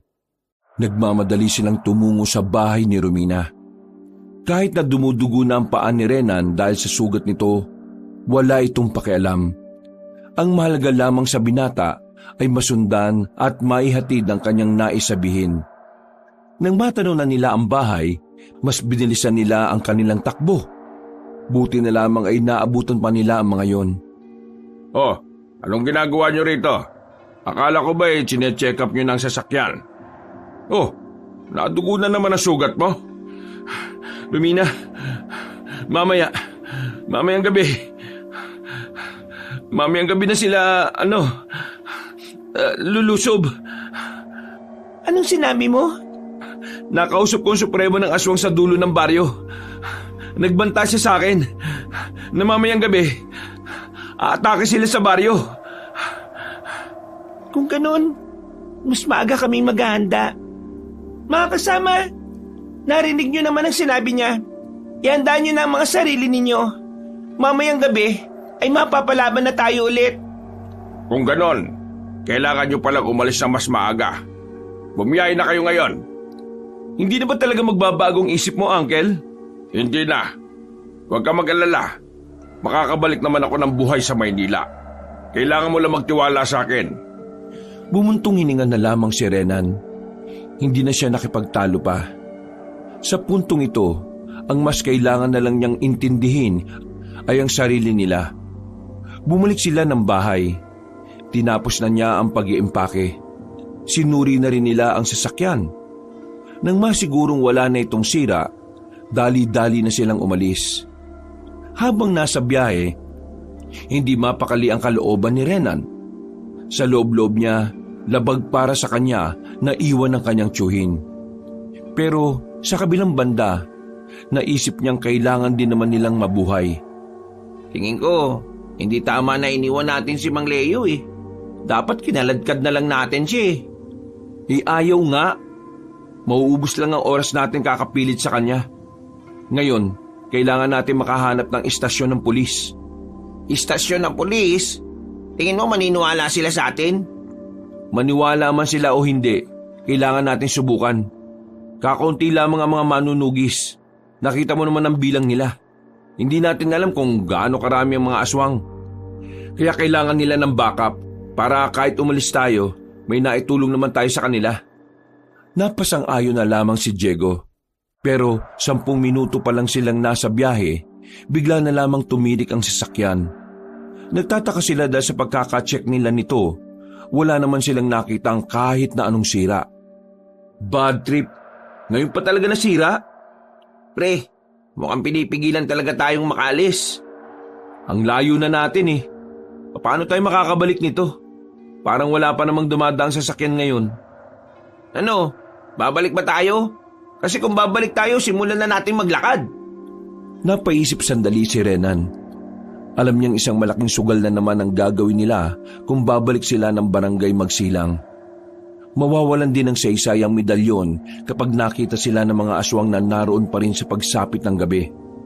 Pero sa kabilang banda, naalala niya ang kanyang tiyuhin. Bigla na lamang niyang naisip na samahan ito. Napagtanto niya na tanging si Mang Leo na lang pala ang tinuturing niyang magulang. Ang mga magulang niya kasi matagal nang walang pakialam sa kanya. Tara, bumalik na tayo. Bahala na. Nagmamadaling umalis ang 2 binata. Lakad at takbo ang kanilang ginawa. Pero dahil malayo-layo na rin sila, batid nilang aabutin sila ng pagdilim. 3:00 na rin kasi ng hapon noon. Kaya kailangan na nilang magmadali.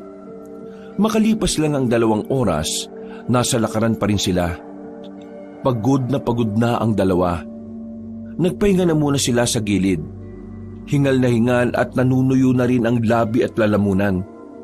Paano pala yung sasakyan ng tiyuhin mo? Babalikan naman natin yun eh. Nasa akin naman ang susi. Hindi ba makakarga o mahihila yun? Mukha namang walang ganun dito. Tara na, kakagat na ang dilim. Malapit na tayo. Mabagal na ang lakad nila sa mga sandaling ito. Nang lalambot na rin kasi ang kanilang tuhod. Dumaan lang ang halos kalahating oras, nakarating na rin sila sa wakas sa barangay na magsilang. Payapa at tahimik pa ang barangay. Napapansin nilang tila kalmado lang ang mga tao. Pero maya-maya pa, narinig na lang nilang 2 ang tunog ng sirena. Pagkatapos, narinig naman nila ang tinig ni Aling Lumen. Nagbigay ito ng babala sa lahat ng residente na walang lalabas na mga bahay. Yun ay dahil may mga aswang nang paparating.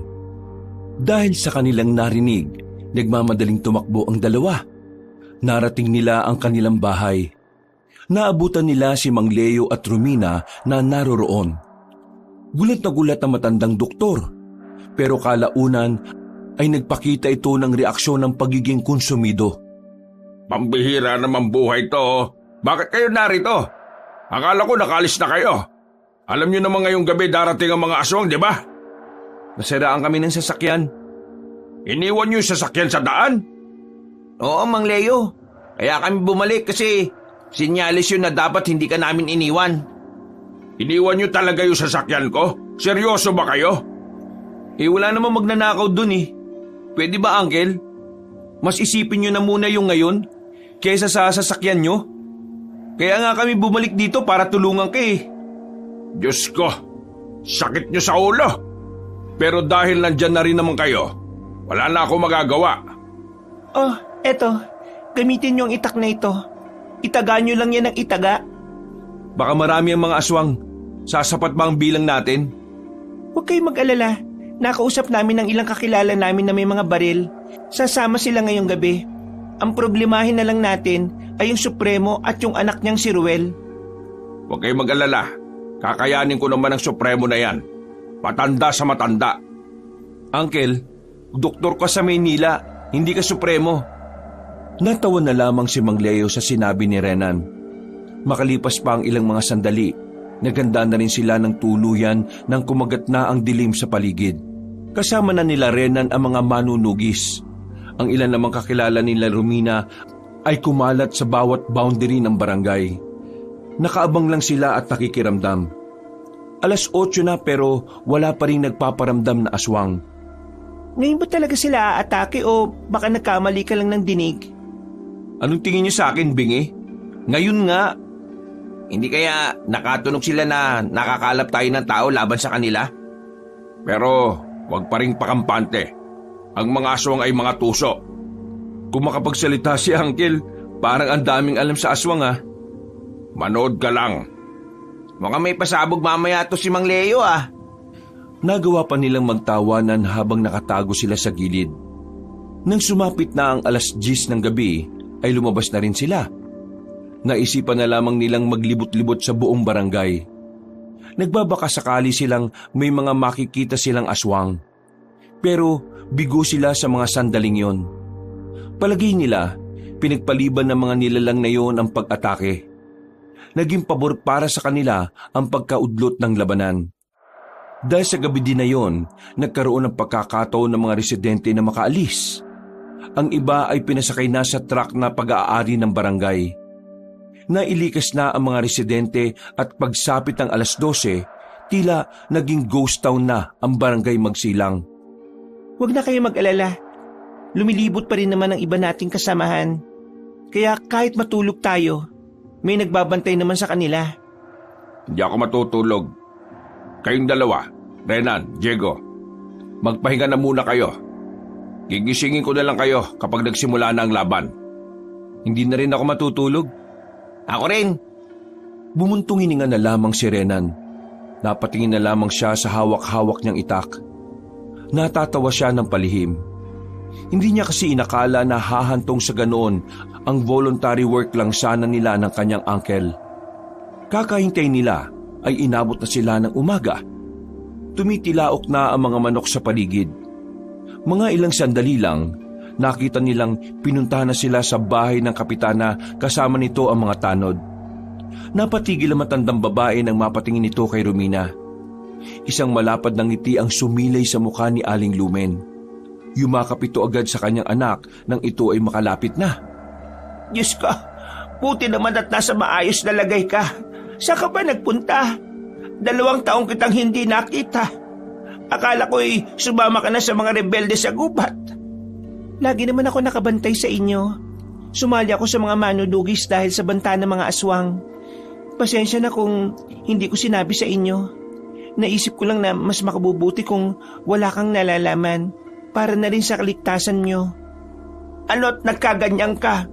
Kayo ba ang lalaban sa mga aswang? Oo, kami nga po. Pero hindi sila nagpakita ngayon. Kahit na ganon, huwag tayo makampante. Sabihan mo ang mga tao na huwag na muna silang bumalik. Hindi natin alam kung kailan sila babalik. Muling niyakap ni Aling Lumen ang dalagang si Romina. Pero natigil ang masayang pagkikita nila na makarinig sila ng malalakas na alulong na parang mga aso. Ayon sa dalaga, ang mga alulong na yun ay nagmumula sa mga aswang na asbo. Ang aswang na may kakayanang maging aso. Ihanda niyo ang mga sarili ninyo. Nandito na sila. Napalunok na lamang ng laway si Renan. Nagsimula ng mamayani ang kaba sa kanyang kalooban.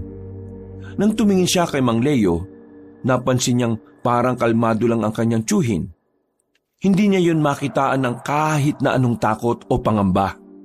Nagtataka ang binata. Pakiramdam kasi niya, parang sanay na ang kanyang tiyo sa mga ganong klase ng pangyayari. Nay, magpasama ka na lang sa mga tanod. Bumalik na kayo sa barangay. Doon lang kayo sa loob kahit na anong mangyari. Suotin niyo ito. Pangontra yan para hindi ka mahawakan ng mga aswang. Diyos ko, mag-iingat ka ha. Huwag kang mapapahamak. Maglulutuan pa kita ng paborito mong pagkain. Ang payat-payat mo na eh. Ngumiti na lamang si Romina, pero naghiwalay na rin sila ng landas ng kanyang ina. Maya-maya pa, nakarinig na sila ng magkakasunod na putok mula sa iba't ibang parte ng barangay. Nagsimula na ang labanan. Noong mga sandaling yon, para bang nanlalambot na ang tuhod ni Renan. Sa katunayan kasi, hindi naman talaga niya alam kung ano ang gagawin niya. Wala siyang ideya kung paano haharapin ang mga aswang. Ang nasa isip lamang niya, kailangan niya magamit ang itak para protektahan ang kanyang sarili, pati na rin ang kanyang kaibigan at tiyuhin. Mga kasama, sa bukana, salubungin natin sila. Sumusunod lamang sila kay Romina. Mahigpit lang ang hawak nila sa kanilang mga sandata. Nang makarating na sila sa bukana, nakita nilang nakapasok na ang malalaking aso. Nang lalaki ang mga mata ni Rena nang makita niya mismong nagbago na ang anyo ng mga yon. Utik, ganyan pala mga aswang? Isang uri pa lang yan. Hindi mo pa nakikita ang iba. Nang tumakbo na palapit sa kanila ang mga aswang na yon, nauna na si Romina na pumagitna. Tinatapatan kagad nito ang mga aswang. Wala itong takot na nakipaglaban. Dahil sa pinakita nito, nagkaroon ng lakas ng loob si Renan. Sa isip-isip ng binata, kung kinaya ng isang babae, kakayanin din ng isang lalaki. Sabay sila ni Diego na lumapit sa dalawang aswang na nasa gilid. Nakipagtagaan sila. Habang ang aswang naman sa harapan nila ay nagtatangka silang kalmutin. Ganito pala pakiramdam. Ang saya, wala na akong kaba. Sira ulo, anong masaya? Kaunting pagkakamali lang, patay tayo dito. Magkatalikuran silang dalawa. Hindi na nila iniintindi pa ang ibang nasa paligid. Nakatuon lamang ang kanilang atensyon sa aswang na nasa harapan nila. Nang lumusob sa kanila ang aswang, ay dali-daling winasiwas ng dalawa ang kanilang itak. Tinamaan ni Diego ang isa. Sinundan naman agad ni Rena ng tagayon. Dahilan para masubsob ang aswang sa lupa. Dahil sa kanilang ginawa, tila nagalit sa kanila ang isa pang aswang. Umangil yon. Gumapang ito palapit sa kanila. Pero hinarang ito ni Renan. Tinaga niya yon at tinamaan niya sa leeg. Sa ginawa niya, agad na nangisay ang aswang sa lapag. Aba, ayos ah. Sa gilid mo, baliw! Pagharap niya, may isang aswang na muntikan na siyang madakma sa paa. Buti na lamang at tinira yun ng palaso ni Romina. Maraming salamat. Focus ka! Hinanap nila ang matandang si Leo. Nakita nila yun sa gitna.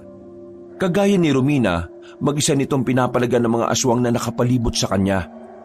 Si Uncle, kailangan niya ng tulong natin.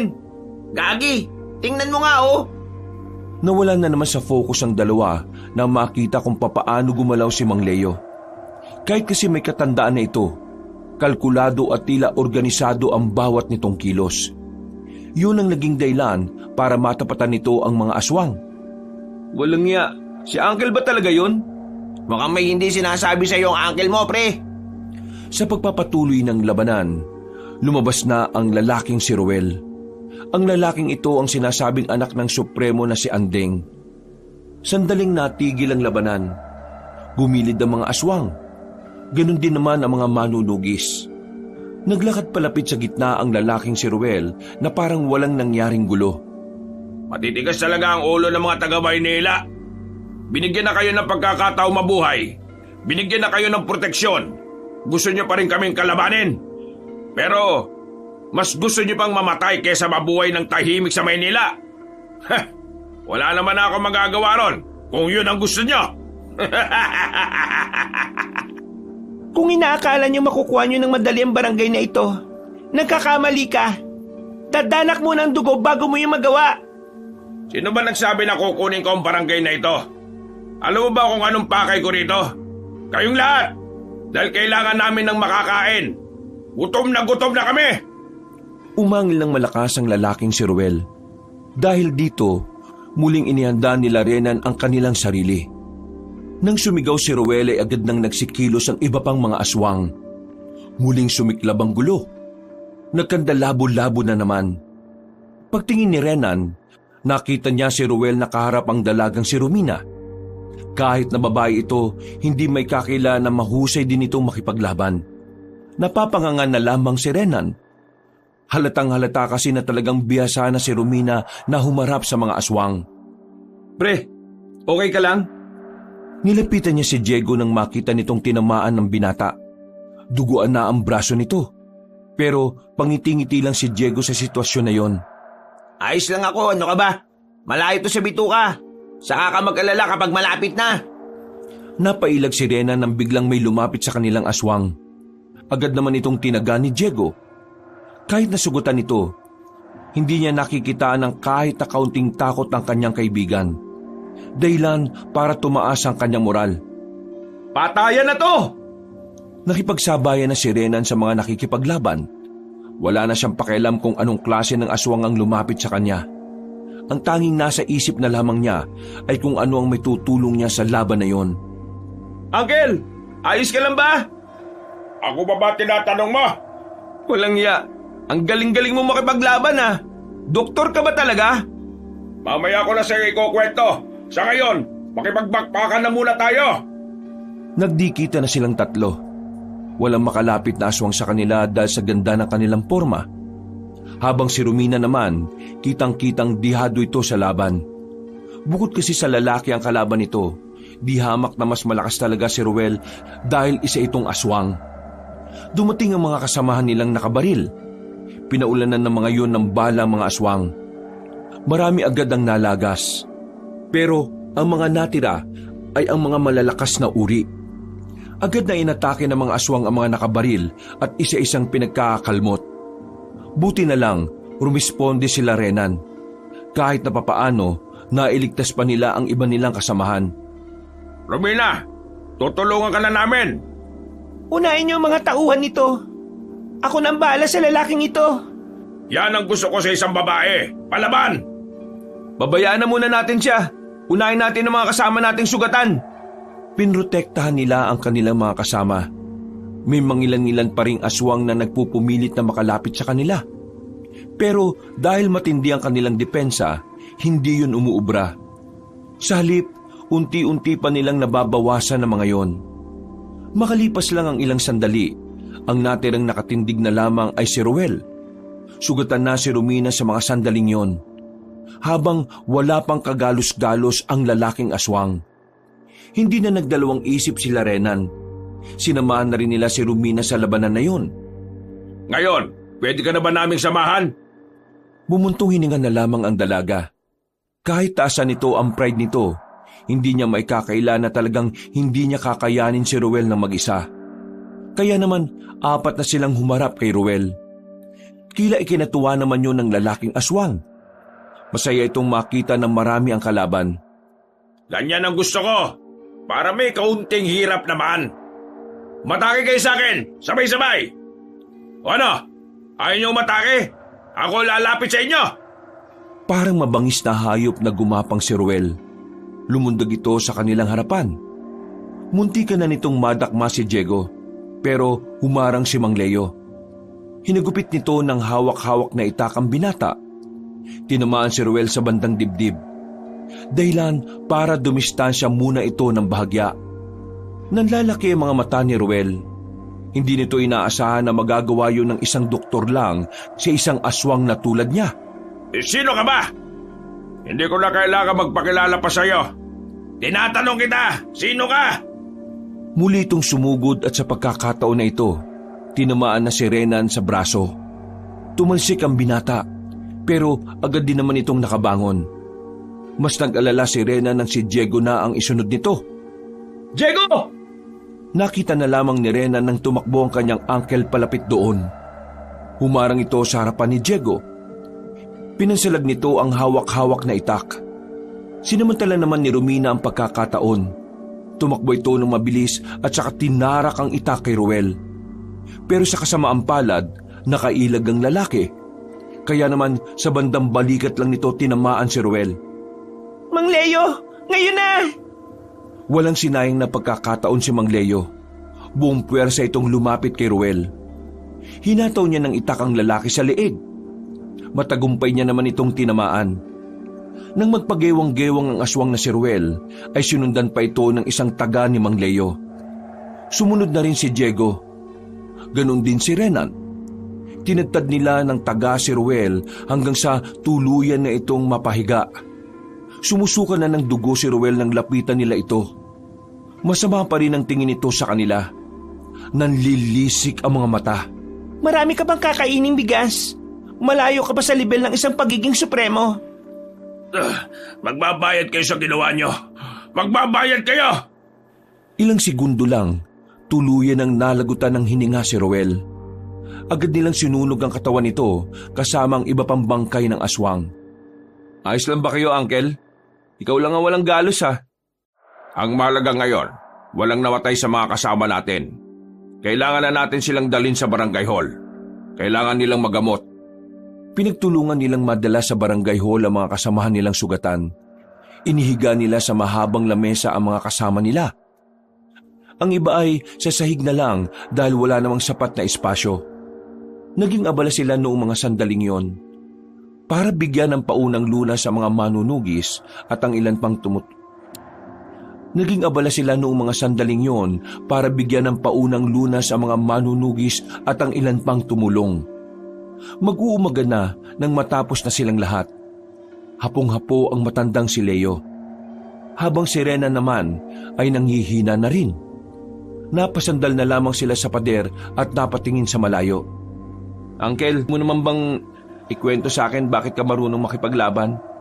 Yun na lang ang hinihintay ko para makatulog na ako eh. Pambira ka talaga. Edintay mo talaga na matapos tayo para dyan? Sige na, ikwento niyo na habang wala pang mga aswang. Sige. Nung panahon na meron kaming nagamot na aswang dati, naging interesado ako sa pagiging manunugis. Alam mo kung bakit? Isa sa mga kasama namin ang sa ngayon ay hindi pa rin natatagpuan. Ang paniniwala namin, kinain na siya ng mga aswang.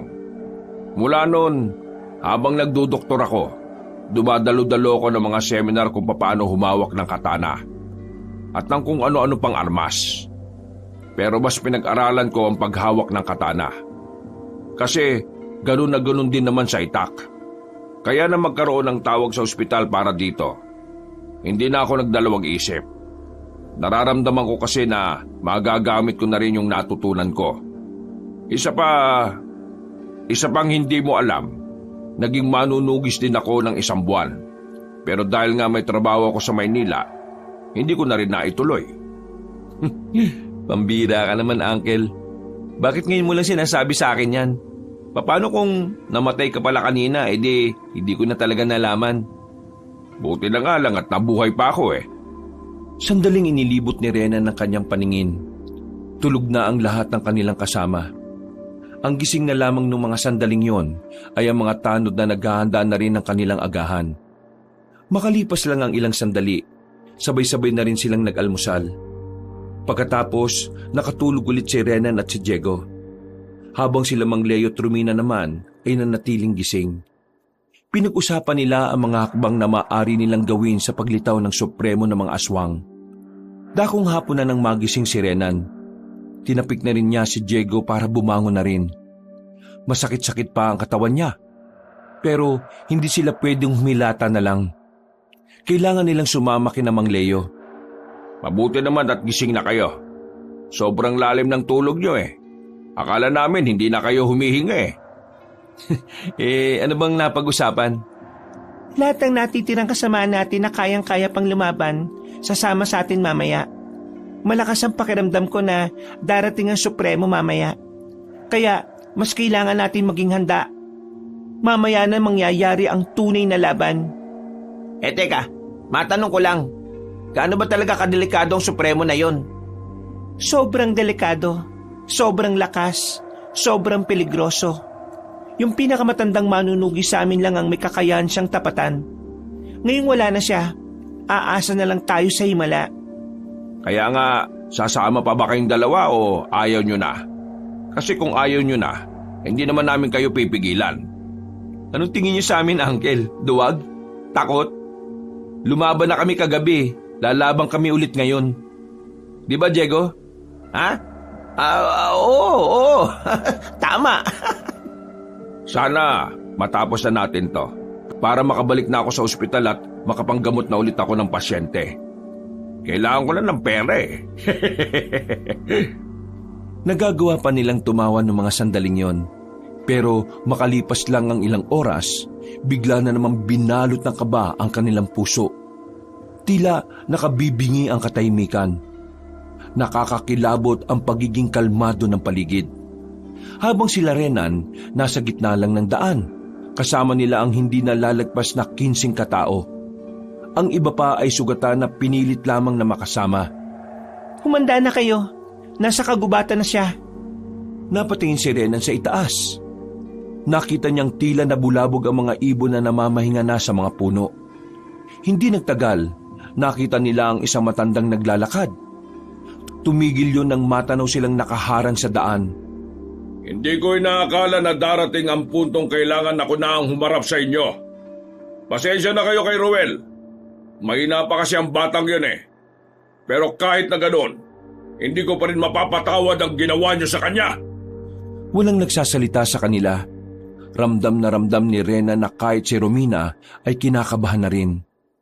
Ang kanyang tsuhi naman ay kalmado lang. Mga taga Maynila, anong pumasok sa utak niyo at bakit mas pinili niyong kalabanin ng mga aswang kaysa umuwi na lang ng mapayapa? Sinayang niyo lang ang proteksyon na binigay ko. Ako ang gumamot sa iyo. Pero hindi ako tatanggap ng kahit anong kapalit mula sa kampo ng kadiliman na kagaya mo. Kung ganon, wala akong magagawa kundi ang idamay kayo sa laban na ito. Pasensyahan na lang tayo. Humanda na kayo.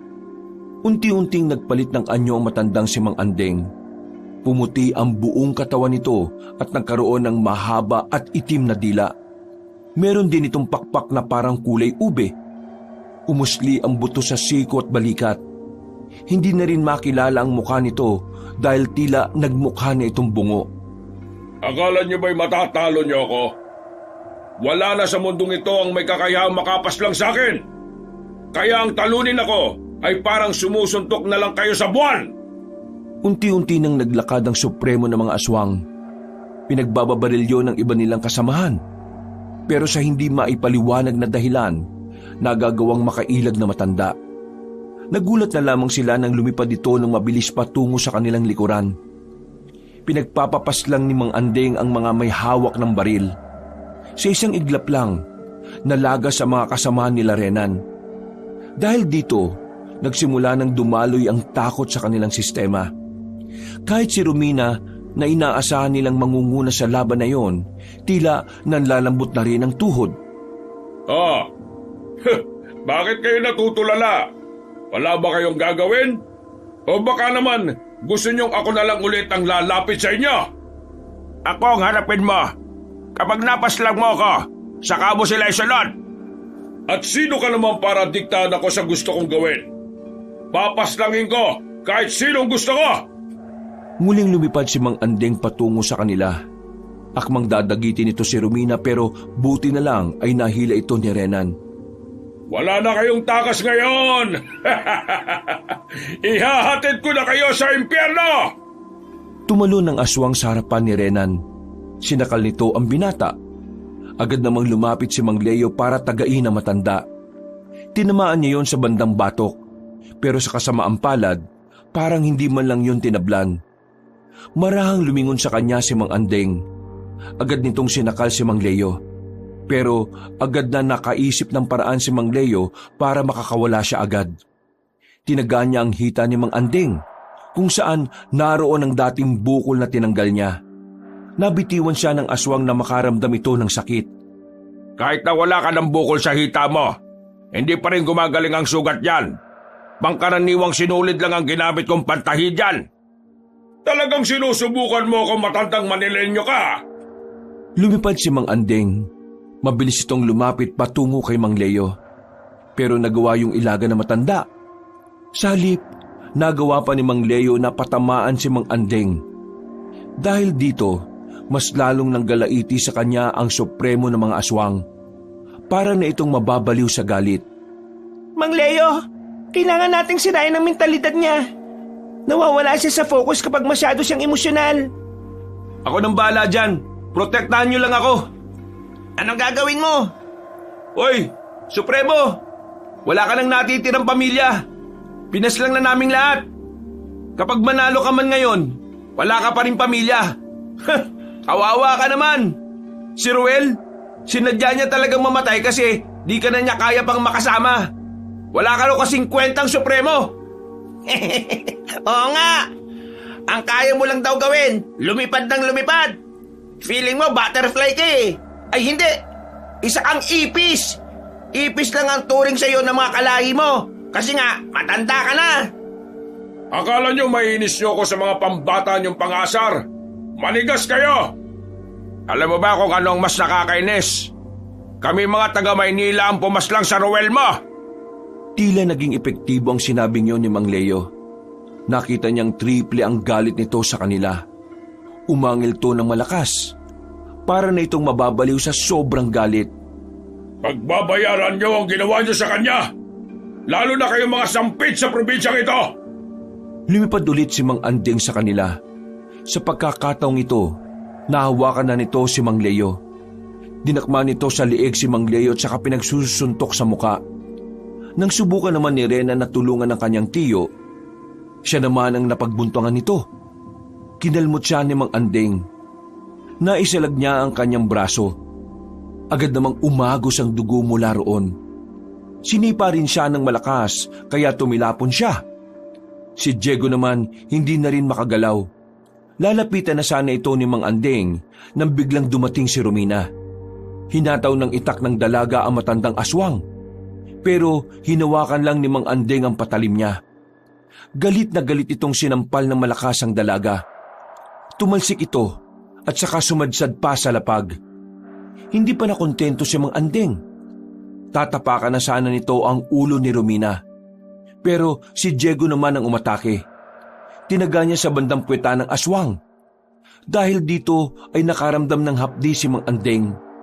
Pagharap nito, kinalmot din nito si Diego. Ang binata na mismo ang tumakbo palayo bago pa masundan ng kalmot sa kanya. Ang kapal ng mukhang magtabang-tapangan sa harapan ko! Muling nakabangon si Mang Leo. Kahit na iika-ika ito, pinagpatuloy nito ang pangaasar sa aswang. Anong pakiramdam na ang mga taga-Maynila na walang kinalaman sa inyo ang pumatay kay Rowel? Masakit ba? Ha? Wala kang karapatang banggitin ang pangalan niya! Wala! Aatake na sana ito pero nakapalag na si Mang Leo sa pagkakataong ito. Nakipagsabayan na matanda gamit lamang ang itak. Bumangon na rin si Romina para tulungan si Mang Leo. Nang dalawa na silang nakikipagsabayan, nakarecover na rin si Renan. Kumuha ng pagkakataon ng binata. Dinampot nito ang malaking bato sa gilid. Nang makalapit siya kay Mang Andeng, pinalo niya sa ulo nito ang malaking bato. Sa pagkakataong ito, napansin nilang nahilo na ang matandang aswang. Hindi pa nakontento si Renan. Sinundan niya pa ulit ng malakas na pagpalo. Pero sa pangatlong beses, nahawakan na ni Mang Andeng ang bato. Ipapalo sana nito ang bato kay Renan, pero buti na lang ay nakagawa ng paraan si Romina. Tinusok niya ng itak ang pagitan ng hita ni Mang Andeng. Dahil dito, napaatras ang aswang. Hindi naman nag-aksaya ng oras si Diego. Tinaga niya si Mang Andeng sa hita. Napaluhod ang isa nitong tuhod. Hindi na nagsayang ng pagkakataon si Mang Leo. Tinaga na niya ang supremo sa liig. Dahil dito, napatayo ulit ang aswang at napaatras. Nanlalaki ang mga mata nitong nakatingin sa kanila. Hindi ako makakapayag na ang mga mahihinang nilalanglang ang makakapatay sa akin! Hindi! Tanggapin mo na ang katotohanan na ang mahihina mong tinuturing ang makakapuwing dyan sa malaki mong mata. Magpaalam ka na sa mundong ito. Matanda ka na. Kailangan mo na magpahinga. Buong puwersang tinaga ni Romina ang matandang aswang sa liig. Napapikit na lamang si Renan nang gumulong ang ulo ni Mang Andeng sa lapag. Hingal na hingal ang babae. Napaupo na lang din ito sa sahig. Ang inakala kasi ng dalaga na hindi nila matatalo, nagawa nilang patayin kahit pamuntik-muntikan na rin silang mamatay. Ang galing ninyo. Nagawa natin. Akala ko talaga katapusan na natin kanina eh. Nagawa nating lahat dahil hindi tayo sumuko. Nagdatingan na ang mga tanod ng mga sandaling yon. Sinunog nila ang katawan ng matandang aswang. Siniguro nilang magiging abo na ito bago nila yon iwanan. Kinaumagahan, hapong-hapo ang katawan nila. Maghapon silang nagpahinga sa barangay hall. Paggising nila ay masarap na hapunan ang inihanda ni Kapitana. Nagkaroon sila ng salo-salo. Kinabukasan naman, nagkaroon din sila ng palibing para sa mga kasama nilang hindi pinalad. Ganun pa man, kahit na papaano, masaya na rin sila Romina dahil sa wakas, malalagay na rin sa katahimikan na ang barangay magsilang. Samantala, ngayong tapos na ang kaguluhan, kinailangan na ring umuwi nila Mang Leo. Hindi man naging maganda para sa kanila ang naging karanasan doon, itinuring na lamang nilang aral ang lahat ng nangyari. Uuwi sila sa Maynila na daladala ang kakaibang karanasan. Karanasan na itatago na lamang nila dahil alam nila na kapag nasa Maynila na sila, wala naman ni isa ang maaaring maniwala sa kanila. Habang nasa biyahe, hindi maiwasang matawan na lamang si Mang Leo. Ang simpleng manggagamot nalagay sa adventurous na karanasan. Nag-enjoy nga ako ron eh. Nag-enjoy? Sa ating lahat, ikaw itong palagi muntika na mamatay. Paano? Lagi kasing nakatulala. Hindi bale. Pagbalik natin ng Maynila ililibre ko kayo kahit na saan nyo gusto. Ibibili ko rin kayo ng cellphone. Uy! Ayos! Only porn! Yan talaga ang una mong naisip, ha? Nagtawanan na lamang sila noong mga sandaling yon. Sa kalagitnaan ng kanilang tawanan, bigla na namang nagparamdam ng sira ang sasakyan. Buti na lamang ay meron silang nadaanan na talyer at doon nila pinaayos. Kabadong malala ang tatlo dahil akala nila maaabutan na naman silang tumirik sa gitna ng madilim na daan. Nakauwi naman ng maayos ang tatlo at nagsimula na rin bumalik sa normal nilang buhay. Meron pa rin namang silang kontak kay Romina at kay Aling Luming. Dahil mula nang mangyari ang labanan, tila naging pamilya na rin nila ito. Napapangiti na lamang si Renan. Hindi niya inakala na mangyayari ang lahat ng yon. Ngayong nakabalik na siya ng Maynila, ang iisipin na lamang niyang maayos ay ang kanyang relasyon sa kanyang mga magulang. Handa na siyang tanggapin kung anuman ang buhay na kanyang tatahakin kasama ang kanyang nag-iisang pamilya. Wakas,